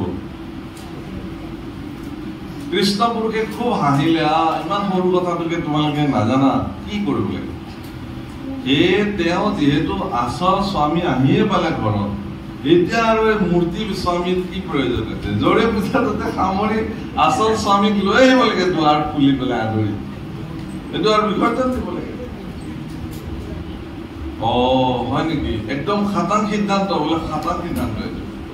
ঠিকে আছে। আমাকো যে ঘৰলৈ যাবলৈ দি আছা তুমি, আমিও নাযাওঁ। আৰু কিয়? বোলে তুমিহে জগতৰ আচল স্বামী, তোমাকে পালো যেতিয়া, সেই বিষয়ী স্বামী। সেইবিলাকক আৰু ইমান দিনে যি পূজা কৰিলো আৰু সেইবিলাক আৰু বাছ, তুমি এতিয়া আচল স্বামী চকুত ধৰা পৰিলে। গতিকে তোমাৰ তাতে আমি এতিয়া সৰ্বতো প্ৰকাৰে সমৰ্পিত হৈ থাকি তোমাৰ চৰণৰ চেৰি দাসী হিচাপে আমি জীৱন। সেই প্ৰভুসকল, শাস্ত্ৰত ভক্তসকলৰ এনে অনেক উদাহৰণ আছে। মহাভাৰতীয় পৰিক্ৰমাত আপোনালোকে দেখিব যে হস্তিনাপুৰৰ দৰে এখন প্ৰভাৱশালী ক্ষমতাশালী ৰাষ্ট্ৰৰ প্ৰধানমন্ত্ৰী হোৱাৰ পিছতো মহামতী বিদুৰে কিন্তু সুদৰ ভাত খাইছিল, এটা কাঙাল দৰিদ্ৰৰ জীৱন যাপন কৰিছিল। আজি আমাৰ অখণ্ড ভাৰতবৰ্ষ, এতিয়াতো আমাৰ ভাৰতবৰ্ষ বহুত খণ্ডিত খণ্ড হৈ গ'ল। আজিৰ প্ৰধানমন্ত্ৰী এনেকে থাকিব জানো? সেই সময়ত হস্তিনাপুৰৰ প্ৰধানমন্ত্ৰী আছিল তেওঁ, মূল, যাৰ মন্ত্ৰণাত মহাভাৰতত বিদুৰ নীতিৰ বিশেষ উল্লেখ আছে। প্ৰভুসকল, আজিও যদি কোনোবা মানুহে মহাভাৰতৰ বিদুৰ নীতিক যদি নিজৰ পৰিয়ালত যদি প্ৰয়োগ কৰে, সেই পৰিয়ালখনক কোনো ব্যক্তিয়ে এডাল নমো হানি বিঘিনি কৰিব নোৱাৰে। ইমান বিদুৰ নীতিৰ দৃঢ়তা। যেতিয়া যৌতুক গৃহ সাজিছিলে, মই সৰু উদাহৰণ এটা দিওঁ, যেতিয়া যৌতুক গৃহত তেওঁলোকৰ পঞ্চপাণ্ডৱ সৈতে মাতৃ কুন্তীক ভস্ম কৰাৰ পৰিকল্পনা কৰিছিলে, এই বাৰ্তা বিদুৰৰ পৰা আঁতৰত ৰাখিছিল, এই কথা যাতে বিদুৰে নাজানে।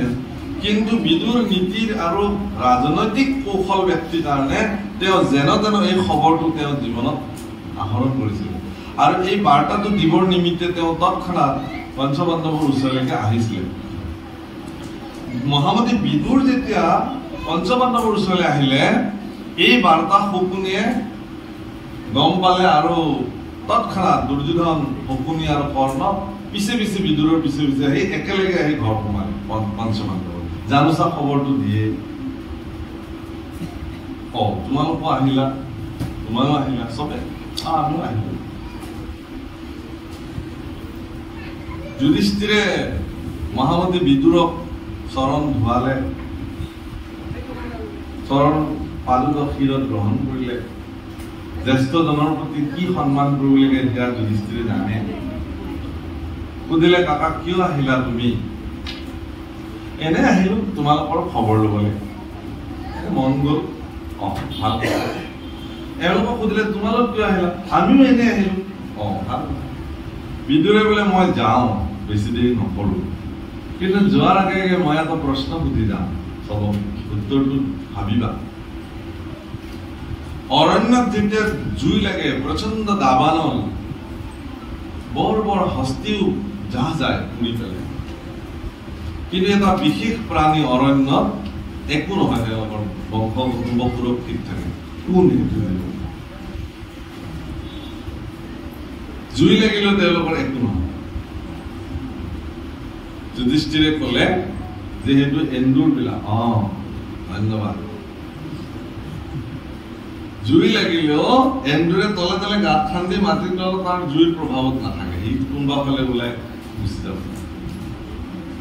মই এইটো কথাকে আৰু তোমালোকে জানা আচলতে কৌশল কৰি ৰাস্তাটো দি থৈ গুচি গ'ল যে তোমালোককো এখন দুৱাৰ থকা এটা লাহৰ দ্বাৰা নিৰ্মিত গৃহ য'ত তোমালোকক ৰাতি শুবলৈ দি বাহিৰৰ পৰা বন্ধ কৰি সেই গৃহটোত প্ৰচণ্ড অগ্নি প্ৰজ্বলিত কৰি দিয়া হ'ব মুহূৰ্তৰ ভিতৰতে সেই ঘৰটোত দাবানল সৃষ্টি হ'ব তেতিয়া তোমালোক কেনেকে বাচিবা তলে তলে গাঁথা খান্দিয়ে যাব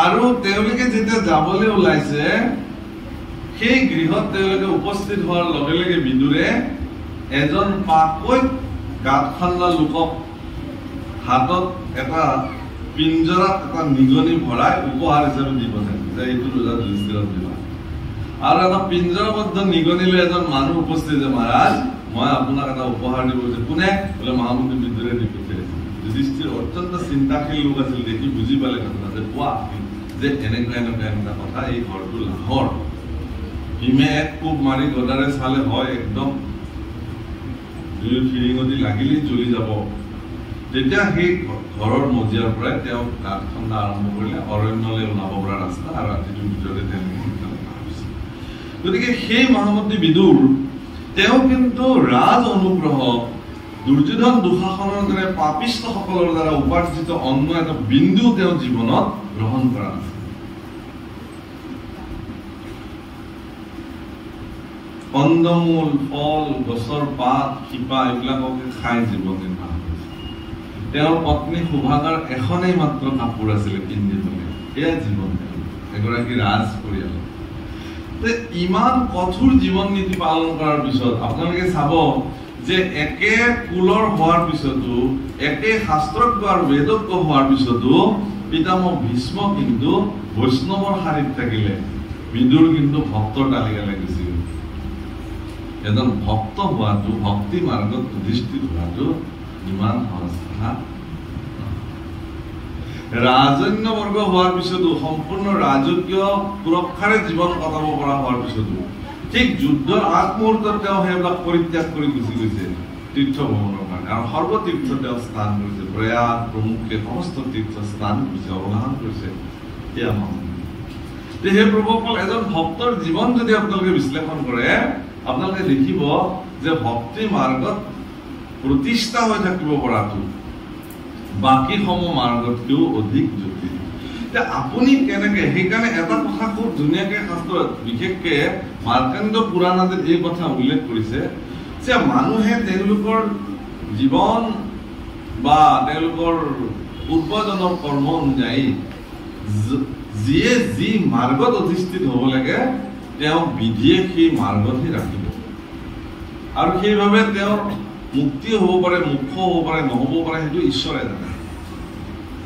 কিন্তু নিগম কল্পতৰুৰ ভাগৱত শাস্ত্ৰত ভক্তি মাৰ্গক অধিক প্ৰাধান্য প্ৰদান কৰা হৈছে প্ৰাধান্য তেওঁ ভক্তি মাৰ্গ আৰু উদ্ধৱক আজি সেই কথাটোকে কৈছে যে মই তোমাক অত্যন্ত বিনম্ৰতাৰে ভক্তি ভাৱেৰে এই কথাটোকে তোমাক মই কওঁ যে ভক্তিহে শ্ৰেষ্ঠ ভক্তিৰ মাধ্যমেৰে অপ্ৰয়াসে তুমি মোক পাবা তেনে আপোনালোকে বাকীবিলাকতকে ভক্তি মাৰ্গৰ এটা বিশেষত্বতা কি দেখিলে সমৰ্পিত মনোবৃত্তি অৰ্থাৎ এই ভাৱনা যেতিয়া আপোনাৰ জাগৃত হৈ যাব যে তুমি মোৰ প্ৰভু আৰু মই তোমাৰ সেই ভক্তি মাৰ্গৰ সৰ্বশ্ৰেষ্ঠ ব্যৱস্থা তাৰ দ্বাৰা মোক পাব পাৰি ইয়াত লিখিছে এইকাৰণে হীৰা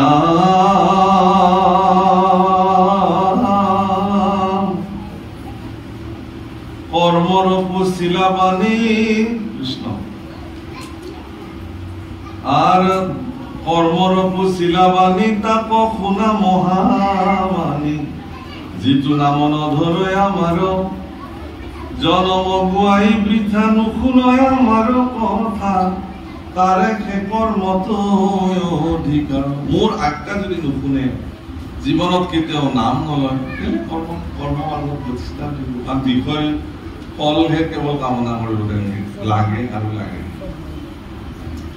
হে ৰাম দুষ্ট চিত্তে ৰাম দুষ্ট চিত্তে যিটো জন বৃথা কথা বৃথা মন তাৰ কৰ্ম সকলে বিফল তিলে কল থাকে রই তেদিক্ষণে যাইবই আওয়াধতর যে নজল ইটো কথা জানা খার কর্ম তো জ্ঞান তো কর্ম তয়ার নকরিবা বিশ্বাস কিঞ্চিত শ্রবণ কীর্তন করা সুখে সংসার কতরা দিয়া মোর শরণ চিত্ত তপ জপ তীৰ্থ স্নান যিটো ফল মহাদান জ্ঞান বৈৰাগ্যৰ যেন ফল যিটো গুণ নাম গাৱে বহি সিটো সুখে পাৱে দেখা কেনে ভকতিৰ বল যিজনে দুষ্ট চিত্তে ঈশ্বৰৰ নাম কোনোকালে নলয় তেওঁলোকে এইবোৰ আচৰণ থাকক কিন্তু শ্ৰৱণ কীৰ্তন কৰি সুখে সংসাৰত কৰিব পৰাৰ ব্যৱস্থা মহাপুৰুষে আমাক দিছে ভাগৱত শাস্ত্ৰৰ ইয়াত ভাগৱত শাস্ত্ৰত এই কথা মহাপুৰুষে উল্লেখ কৰিছে জপ তপ তীৰ্থ স্নান ফল মহাদান জ্ঞান বৈৰাগ্যৰ যিমান ফল সকলো ফল আপুনি সুখে নাম গাই পাব পাৰে এই বুলি কৈছে আপুনি ল'ব পাৰে যদি সেই ধৰণে নাম আপোনাৰ জীৱনত প্ৰাপ্তি যদি সেই ধৰণে গুৰু আপুনি গ্ৰহণ কৰিছে সেই ধৰণৰ ব্যৱস্থাৰ দ্বাৰা আপুনি যদি নাম ল'ব পাৰিছে তেতিয়াহ'লে সেই নামে আপোনাৰ জীৱনকে ৰাখিব নহ'লে এই নামে নাম নহয় আৰু নাম আছে যি নামত সহস্ৰ নাম ঘূৰে আছে এই নামে নাম নহয় নামটো ৰাম নাম চবেই লয় এক নামে যত পাপ সংহৰিতে পাৰে ততক পাতকি পাপ কৰিতেই নপাৰে এটা নামে যিমান পাপ সংহৰণ কৰিব পাৰে সিমান পাপ এজন পাপীৰ জীৱনত সাধিত কৰিব নোৱাৰে তেতিয়াহ'লে সেই নাম কি আমিতো আমাৰ জীৱনত হাজাৰ হাজাৰ নাম লৈছো আমাৰ জীৱনৰ পাপ খণ্ডন হৈছে জানো আজিও আমি পাপৰ সাগৰৰ পৰা নিজক নিয়ন্ত্ৰিত কৰিব পাৰিছো জানো কিয় পাৰা নাই এইটো এটা নিজে নিজক সুধিবলগীয়া এটা বিশেষ বস্তু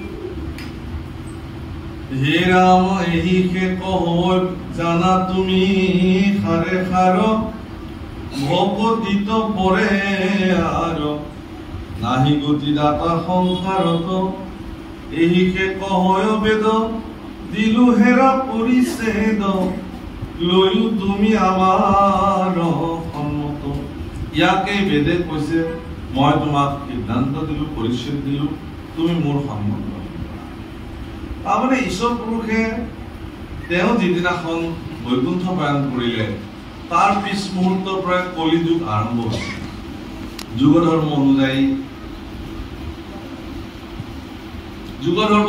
যিহেতু কলিত কেৱল হৰিনামী শ্ৰেষ্ঠ এতেকে হৰে নাম হৰিৰ কেৱলম কলো নাস্তি নাস্তব্য গতিৰন্যথা। আপুনি যিয়ে নকৰক কিয় হৰিনাম ল'বই লাগিব।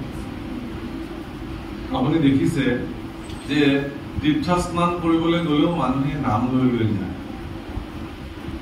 আজিকালি অৱশ্যে সলনি হ'ল পদ্ধতিবিলাক। তীৰ্থ স্নান কৰিবলৈ মানুহে কিয় গৈছিল? আমাৰ গুৰুজনে 12 বছৰ বাদ তীৰ্থ ভ্ৰমণ কৰিছিল, বিভিন্ন তীৰ্থ স্নান।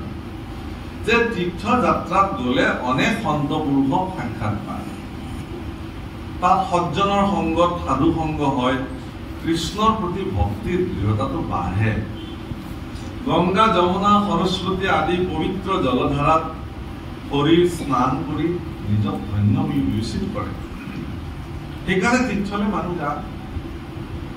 তীৰ্থত থকা বিভিন্ন ক্ষেত্ৰস্থানসমূহ য'ত ঈশ্বৰসমূহ বিদ্যমান হৈ আছে বুলি মানুহে ধাৰণা কৰে, তাত গৈ পেলাই ঈশ্বৰ প্ৰাপ্তি কৰি ঈশ্বৰ দৰ্শন কৰি তেওঁলোকে ধন্য হয়।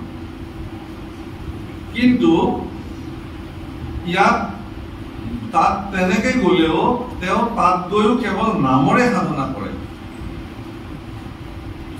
নামৰ মোনাখনহে বজাই কৰি কৰি ঘৰলৈ লৈ আহিব। জগন্নাথত গলে নামৰ জগন্নাথৰ মহিমা শুনি ঈশ্বৰৰ প্ৰতি মহিমা মন্দিৰ লৈ আহিব লাগে।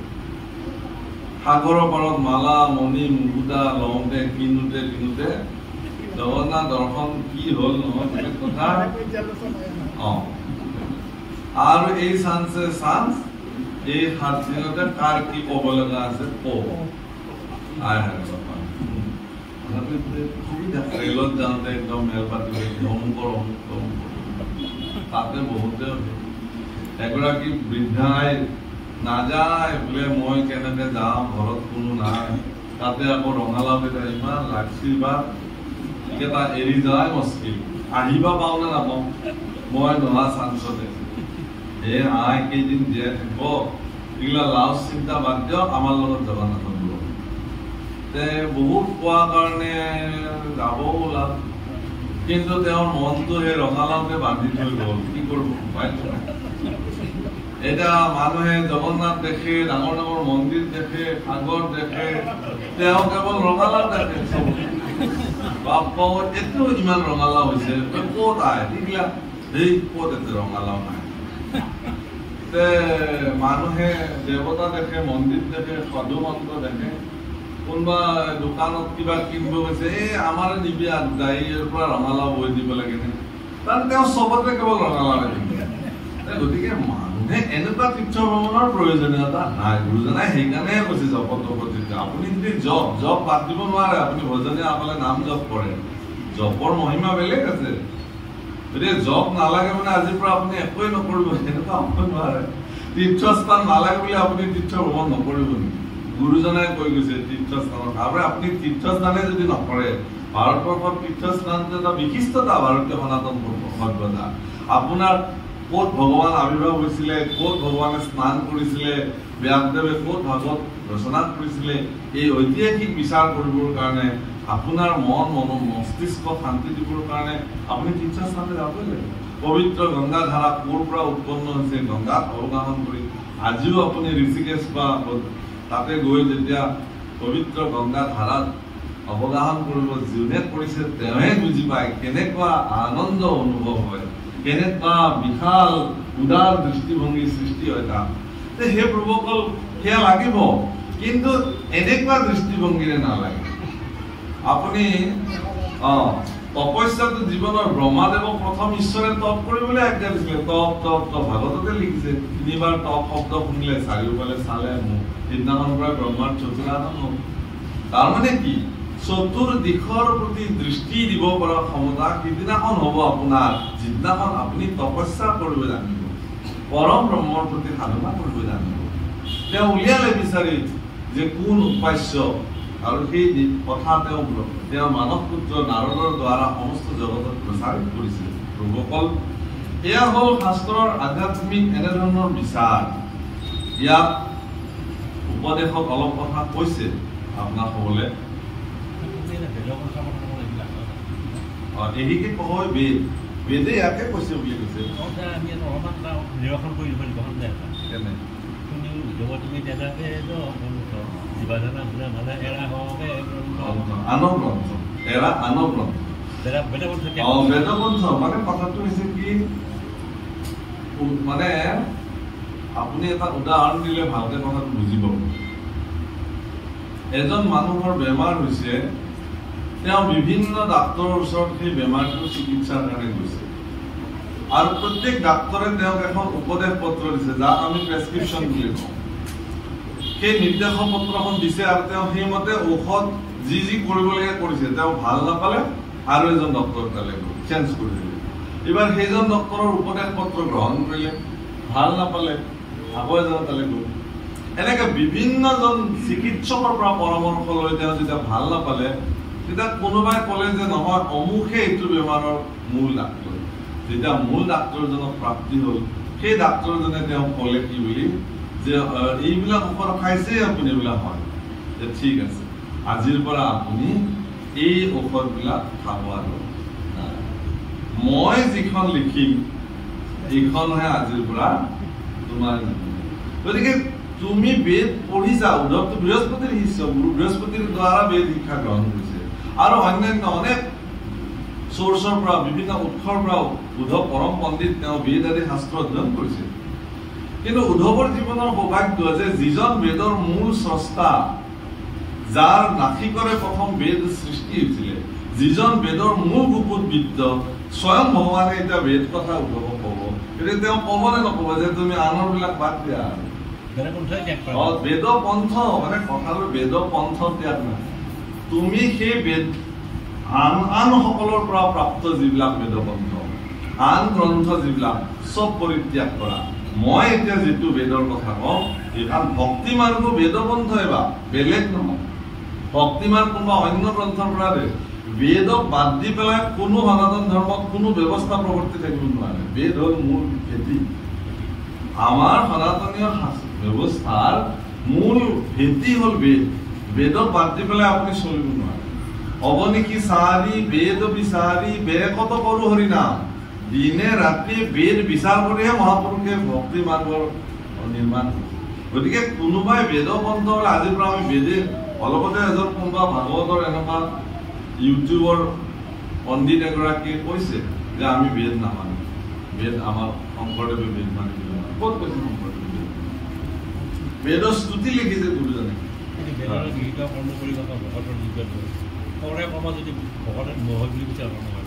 ভালকে কওক শ্লোকটো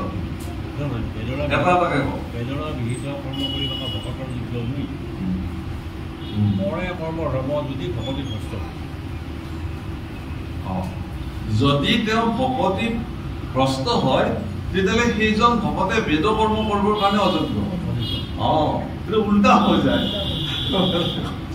তেওঁ যদি ভক্তি কৰ্মত তেওঁ যদি উচিত ধৰণে ভক্তি কৰ্ম সাধন কৰিব নোৱাৰিলে তেতিয়াহ'লে তেওঁ বেদ কৰ্ম কৰাৰ কাৰণে তেওঁৰ যোগ্য নহয় সেইজন ভকতক যোগ্য বুলি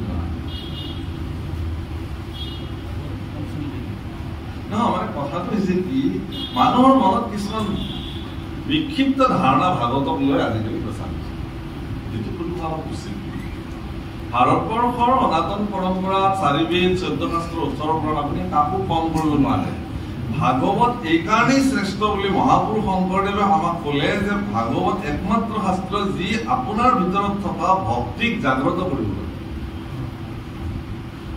ভক্তিক জাগ্ৰত কৰিব পৰা শক্তিশালী শাস্ত্ৰ বাকী হ'ল গৰিষ্ঠ শাস্ত্ৰ হ'ল ভাগৱত সেইকাৰণে সাধাৰণ মানুহসকলৰ মনত সুপ্ত অৱস্থাত থকা ভক্তিক জাগ্ৰত কৰিবৰ কাৰণে উৎকৃষ্ট গ্ৰন্থ মহাপুৰুষ শংকৰদেৱে সকলো শাস্ত্ৰ অধ্যয়ন কৰি দেখিলে যে আটাইতকৈ সৰ্বশ্ৰেষ্ঠ আৰু উত্তম শাস্ত্ৰ ভাগৱত এতিয়া যদি ক'লেহেঁতেন যে আপুনি ঋগ্বেদ পঢ়িব লাগিব এতিয়া আমিতো বাদেই দিলো অৱস্থা ক'ত যাম এতিয়া ঋগ্বেদ পঢ়িবৰ কাৰণে আৰু ঋগ্বেদ পঢ়িবৰ কাৰণে এজন মানুহে শিশু কালৰ পৰাই সংস্কাৰ সাধন কৰি গুৰুৰ দ্বাৰা সংস্কাৰিত হৈ গুৰুকুলত থাকি যি মানে সংস্কৃত ব্যৱভাষা তাৰ দুটা হেৰি আছে এটা হ'ল লৌকিক বেদ ভাষা আৰু এটা হ'ল লৌকিক সংস্কৃত ভাষা আৰু এটা হ'ল বৈদিক সংস্কৃত ভাষা গতিকে লৌকিক সংস্কৃত ভাষা জনাসকলে বেদৰ বুজি নাপায় বেদৰ ভাষা বুজি নাপায় বেদৰ শ্লোক তেওঁলোকে বুজি নাপায়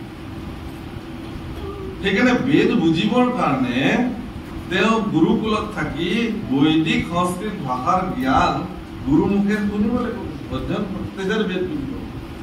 কিন্তু মহাপুৰুষে কি কৰিলে, তেনেকুৱা বৈদিক সংস্কৃত ভাষাতে উল্লেখিত মূল সংস্কৃত ভাগৱত, সংস্কৃত ভাগৱতৰ পৰা ভক্তি সম্পৰ্কীয় যিখিনি মূল কথা সেইখিনিক আনি পেলাই অসমীয়া প্ৰান্তীয় আমাৰ ভাষা আগত ছাত্ৰ বিবেচন কৰিলে আমাৰ নিচিনা সৰ্বসাধাৰণ মানুহে অন্য একো নকৰিলেও অন্তত যাতে ভক্তিত প্ৰৱৰ্তি থাকিব পাৰিব।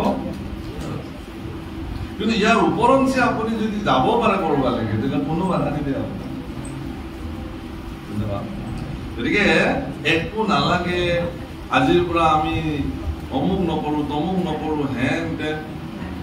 এতিয়া আপোনাৰ সেইকাৰণে এই নীতি আস্থা যিবিলাক আমাৰ শাস্ত্ৰই প্ৰদৰ্শন কৰিছে, গুৰুসকলৰ দ্বাৰা নিৰ্দেশিত যিবিলাক ঈশ্বৰসকলে নিজৰ নিজৰভাৱে পালন কৰিব। মূলত এটাই কথা যে ভাগৱত শাস্ত্ৰই ভগৱান কৃষ্ণক একান্ত চিত্তে তেওঁৰ চৰণত আত্মসমৰ্পণ কৰি তেওঁক ভজনা কৰাৰ কথা কৈছে। ইয়াত কিন্তু এতিয়া আপুনি কোৱাৰ নিচিনাকে বেদ কৰ্ম কৰিবলৈ ভকতৰ যোগ্য পিছৰ লাইনটো আছে নহয়। হীৰা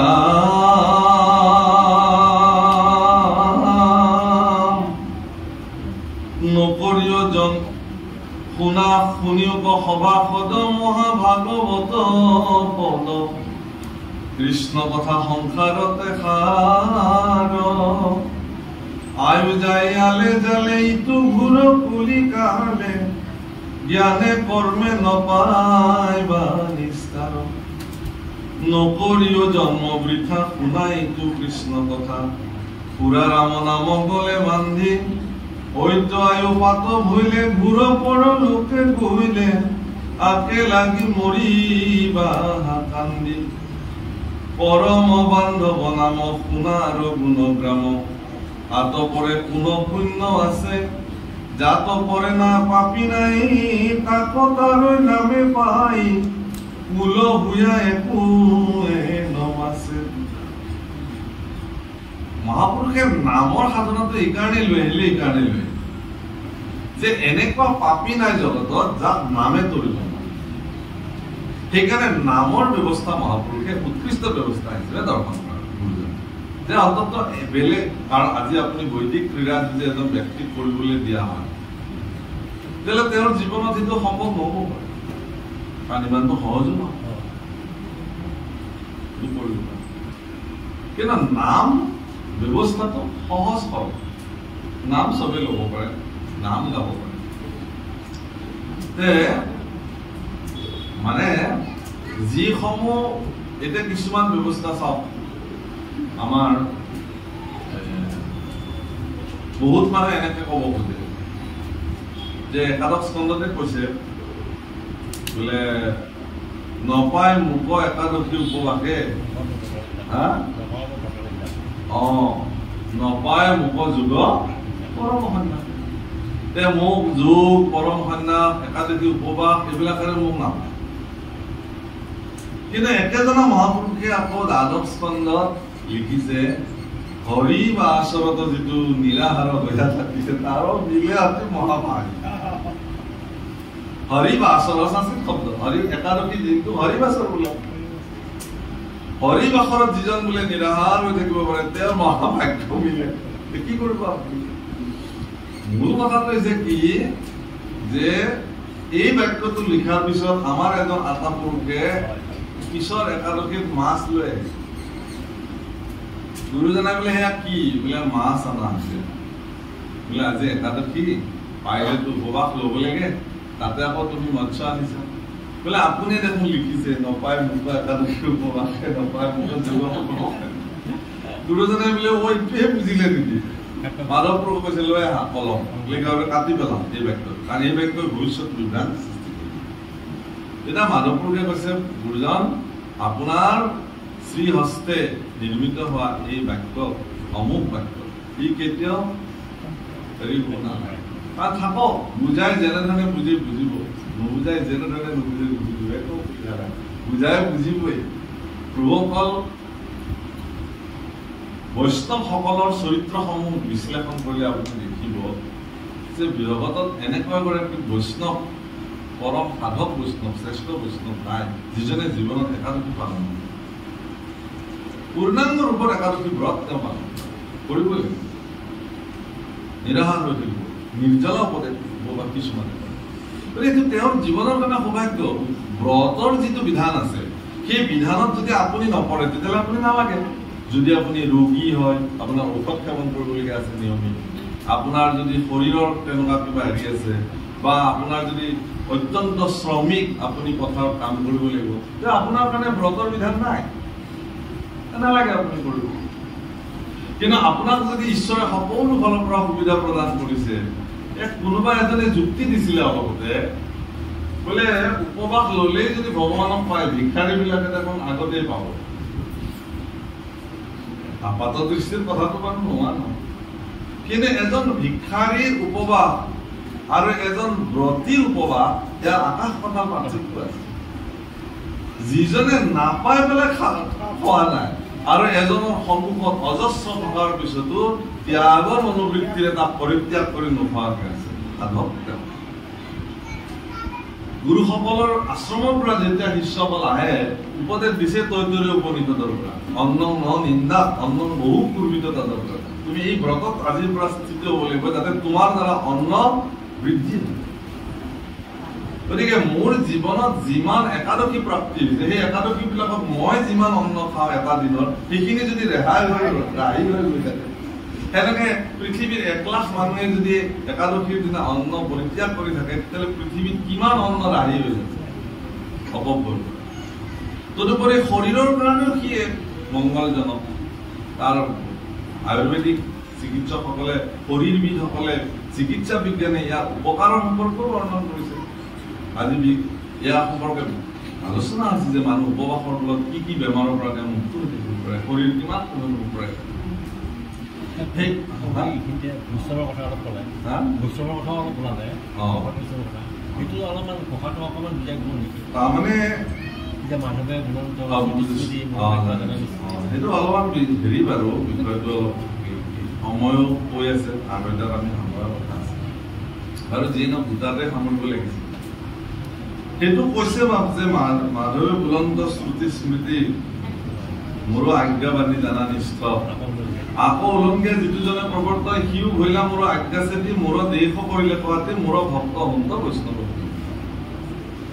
তাৰমানে একদম সহজভাৱে বা বৈষ্ণৱসকল বিধি কিংকৰ ভক্তসকল অবিধি কিংকৰ মানে বিধি বুলি ক'লে প্ৰভুসকল আমি সংবিধান বুলি আচলতে ভাৰতবৰ্ষত সংবিধান সৃষ্টি হ'বই নালাগে কাৰণ সংহিতাসমূহে ভাৰতবৰ্ষৰ সংবিধান ঋষিসকলে যুগ যুগ সাধনাবদ্ধ দৃষ্টিভংগীৰে যিসমূহ সংবিধান নিৰ্মাণ কৰিছে সেইবিলাকৰ দ্বাৰাই পৃথিৱীত চলিব পাৰে সেই সংহিতাৰ নিয়মৰ আদৰ্শত এজন মনুষ্যই যি ধৰণে পৰিচালিত হ'ব লাগে তাত যিসকলে চলিছে মই দুটা উদাহৰণ দিওঁ পিতামহ ভীষ্ম আৰু মহামুদ্ৰ মই বিদুৰ সম্পৰ্কে আপোনালোকক ক'লো বিদুৰ অবিধি কিংকৰ ৰাজনৈতিক পৰিক্ৰমাত সংহিতাৰ দ্বাৰা নিৰ্মিত যি বিধান এগৰাকী প্ৰধানমন্ত্ৰী হিচাপে সেই বিধান যি ধৰণে তেওঁ মান্যতা কৰিব লাগিছিল সেই বিধানক তেওঁ কিন্তু মান্যতা কৰা নাই হেলাৰ ৰঙে পৰিত্যাগ কৰিব গৈছে যুদ্ধৰ আগমুহূৰ্তত প্ৰধানমন্ত্ৰীত্ব পৰিত্যাগ কৰি ফুৰিবলৈ গৈছিল আজি আমাৰ প্ৰধানমন্ত্ৰী যাওকচোন তেওঁৰ ওপৰত বিচাৰ হৈ যাব এইহেন যুদ্ধ পৰিৱেশত আগমুহূৰ্তত আপুনি প্ৰধানমন্ত্ৰীত্ব পৰিত্যাগ কৰি ফুৰিবলৈ কেনেকৈ আপুনি দেশত থাকিব লাগিব পৰিস্থিতি নিয়ন্ত্ৰণ কৰিব লাগিব ধনজনৰ সুৰক্ষাৰ কথা ভাবিব লাগিব কিন্তু বিদ্যুৎ তেওঁ গুচি গৈছে কোনেও তেওঁক বাধাও দিব পৰা নাই সেইকাৰণে বাধা দিব পৰা নাই যে কোনো বিধিৰ দ্বাৰা তেওঁক কেতিয়াও নিজক বান্ধি ৰখা নাই কিন্তু পিতামহ ভীষ্মই এই কথা নাজানে নেকি এইখন অন্যায় সমৰ সম্পূৰ্ণ ন্যায়ৰ পক্ষত থকা মহাৰাজ যুধিষ্ঠিৰ তেওঁ অন্যায়ৰ পক্ষত থকা দুৰ্যোধনৰ বিপক্ষে যুঁজিবলৈ আহিছে তাৰ সমৰ্থনত মহামন্ত্ৰী বিদুৰে কেতিয়াও ভাগ ল'ব নোৱাৰে পিতামহ ভীষ্মই নোৱাৰে তেওঁ জানে কিন্তু তেওঁ কি ক'লে যে মই যিহেতু প্ৰতিজ্ঞাবদ্ধ চাবচোন শব্দটো মই যেহেতু প্ৰতিজ্ঞাবদ্ধ যে কোনো কাৰণত মই হস্তিনাপুৰৰ সিংহাসনত অধিষ্ঠিত নহওঁ মই বিবাহ নকৰোঁ আৰু হস্তিনাপুৰৰ সিংহাসনক যদি কোনোবাই বিৰোধিতা কৰে তেওঁ যিয়েই নহওক মই তেওঁৰ বিৰুদ্ধে সৰ্বদা অস্ত্ৰ হাতত তুলি। গতিকে এই বান্ধনত তেওঁ বিধিত তেওঁ বান্ধ খাই থাকে। সেইকাৰণে তেওঁ সম্পূৰ্ণ ব্যাখ্যাৰে যুধিষ্ঠিৰ ন্যায়ৰ পক্ষত প্ৰতিষ্ঠিত হৈ থকাৰ পিছতো পিতামহ ভীষ্মৰ দৰে এজন ব্যক্তিয়ে তেওঁ তাৰ সমুখ সমৰত সেনাপতি হিচাপে থিয় দিব লাগে। সেইকাৰণে তেওঁ বিধি কিংকৰ হৈ থাকিল। অবিধি কিংকৰ হ'ব নোৱাৰিলে কাৰণে বিদুৰ যেনেধৰণে ভক্তৰ তালিকাত পৰিলে ভীষ্ম নহয়। গতিকে ভক্তসকল অবিধি কিংকৰ। প্ৰভুসকল অবিধি কিংকৰ মানে আকৌ তেওঁ একো নামালা বিধৰো নহয়। গুৰু গোহাঁই নামালা আজিৰ পৰা তেওঁ অবিধি কিংকৰ এও নহয়। ঈশ্বৰৰ দ্বাৰা নিৰ্মিত যি বিধান সেই বিধানো তেওঁ অনুসৰণ কৰিব। এই প্ৰভুসকল এইবিলাকৰ বিশ্লেষণ বহুত বেলেগ ধৰণে বিভিন্ন কৰিছে। এতিয়া মূল কথাটো হৈছে কি তেনেকে একে দৈত্যকুলৰ হোৱাৰ পিছত প্ৰহ্লাদ বৈষ্ণৱ হ'ল, বিভীষণ কিন্তু ভক্ত হ'ল। একে ৰাক্ষস কুল একে দৈত্যকুল। এইকাৰণে যে বিভীষণে কেতিয়াও তেওঁ স্বৰ্ণময় লংকা পৰিত্যাগ কৰি আহিছে ৰামৰ চৰণত আশ্ৰিত গ্ৰহণ কৰিছে। পুনঃ তেওঁ যে গৈ আকৌ স্বৰ্ণময় লংকাৰ তেওঁ ৰজা হ'ব এনে বাসনা তেওঁ নাছিল। এনে বাসনাত তেওঁ কেতিয়াও নাছিল। আনকি যেতিয়া লংকাত বিজয় সাব্যস্ত কৰিছে প্ৰভু ৰাম, তেতিয়া লক্ষ্মণে কৈছে যে আমি ইয়াতে দেখোন থাকিব পাৰোঁ, তুমি ৰজা হোৱা, মই তোমাৰ সেৱক হৈ থাকিম। এনেওতো আমাক অযোধ্যাৰ পৰা বিতাড়িত কৰিছে, তাতে ঘৰতে ৰজা হৈ থাকক আৰু তুমি তোমাৰ বাহুবল বুদ্ধি পৰিক্ৰমাৰে বিজয় সাব্যস্ত কৰা স্বৰ্ণময় লংকাত তুমি ৰজা হোৱা। তেতিয়া কৈছে অপি স্বৰ্ণময় লংকা নমে লক্ষ্মণৰ উচ্চতে জননী জন্মভূমি চৰকাৰ হৈছে। আৰু তাতকে ডাঙৰ কথা কি যে লক্ষ্মণৰ এই প্ৰস্তাৱত আটাইতকৈ আনন্দিত হোৱা পুৰুষজন হ'ল বিভীষণ। বিভীষণে কৈছে যে হে প্ৰভু উত্তম বিচাৰ, তুমি লংকাৰ ৰজা হোৱা আৰু আমি তোমাৰ দাস হিচাপে লংকা ধন্য হ'ব। কিন্তু বিভীষণৰ এই বাসনা নাছিল তেওঁ ৰজা হ'ব। সেইকাৰণে তেওঁ অবিধি কিংকৰ, সেইকাৰণে তেওঁ ভক্তৰ তালিকা। কিন্তু প্ৰহ্লাদে সেয়ক বিচাৰিলে ন, তোমাক নিন্দিলে পিতৃ মূৰ পিজিলে পাতক মহাগুৰ তাত অন্তে পিতৃ নিষ্ঠাৰ প্ৰসাদ বিচাৰিলে তেওঁ বান্ধ খাই গ'ল। যিজনে বিচাৰিব ভগৱান সেৱাৰ মাধ্যমেৰে তেওঁ বান্ধ খাব, বিধি কিংকৰ হ'ল। আৰু যিজনে ভগৱানৰ সেৱাৰ পৰা একো নিবিচাৰে, মই কেৱল সেৱা কৰিব লাগে বাছ ইমান, তাৰ কাৰণে মোক একো নালাগে, ভক্ত আৰু বৈষ্ণৱৰ মাজত ইমানে। যিকি নহওক প্ৰভুসকল, আপোনাসৱে আমাক আমন্ত্ৰণ কৰি আনিলে, আমিও বৰ সন্তোষিত হলো। আৰু আমাৰ বাক্য বচনে অনেক ভুল ত্ৰুটি হ'ব পাৰে, সকলোখিনি আপোনাসৱে মাৰ্জনা কৰিব। আৰু ভগৱন্ত পুৰুষক প্ৰাৰ্থনা কৰিলো, মহাভাগৱতৰ আসনৰ পৰাই আপোনাসৱক ভগৱানে সুস্বাস্থ্য দিয়ক, নিৰোগী কৰি ৰাখক, শক্তিবান কৰি ৰাখক। আমাকো আশীৰ্বাদ কৰক যাতে আমি ঈশ্বৰৰ গুণ আজীৱন গাব পাৰোঁ। জীৱনৰ অন্তিম শ্বাস পৰ্যন্ত ভগৱানৰ নাম যাতে মুখত থাকে, এইখিনি আশীৰ্বাদে আপোনালোকৰ বিচাৰো। প্ৰয়োজন নাই। এইখিনি কৈ আমাৰ আজিৰ অনুষ্ঠানৰ ইমানতে বিৰাম দিব খুজিছো। অকমান দুটা পদ আছে গাই। হে ৰাম এইটো কলি কালক কালে সাৰ নাম নবীনে নাহি আৰু নামতে সমস্ত পুণ্য বিজয় যত তপ তীৰ্থস্থান মন্ত্ৰ জাপ যোগ জ্ঞান নাম উচ্চৰণতে সবে কিজয় নামত অতি উপচিত নামে সেতু হৃদয়িত সংসাৰ ব্যাধিৰ মোহ ঔষধি এৰি হেন হৰি নাম পৰিমৰ আন কাম তাত পৰে নাহি কে বিবুধি কৃষ্ণে খে পৰম দেৱ ব্ৰহ্মা হৰে কৰে সেৱ জানি তান ভুজিও চৰণে পৰলোক বন্ধু হৰি তানে সে স্মৰণে তৰি আন গতি নাহি কে মৰম। ব্ৰহ্মাদি দেৱতাসকলে যাক ভজনা কৰে সেই পৰম পুৰুষ ভগৱান কৃষ্ণ দুখানি অভয় চৰণত সৰ্বতো প্ৰকাৰে সমৰ্পিত ভাৱনাৰে ভক্তি সাধন কৰক। এয়াই উত্তম বিচাৰ মহাপুৰুষে উপদেশ প্ৰদান কৰিছে। আৰু এইখিনি ইয়াৰ পিছতে এজনা শ্লোক আছে আৰু আমি সামৰিছো। ৰাম কালে ধৰিলে কপৰা মিছাতে বিলম্ব কৰা অচিন্তা হৰি ভকতিৰ কাম আয়ু যাই ক্ষণে ক্ষণে কৃষ্ণৰ কিং কৰে ভনে নিৰন্তৰে বোলা ৰাম ৰাম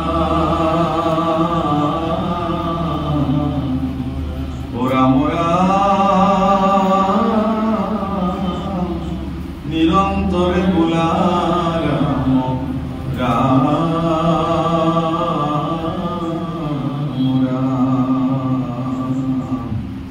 হৰি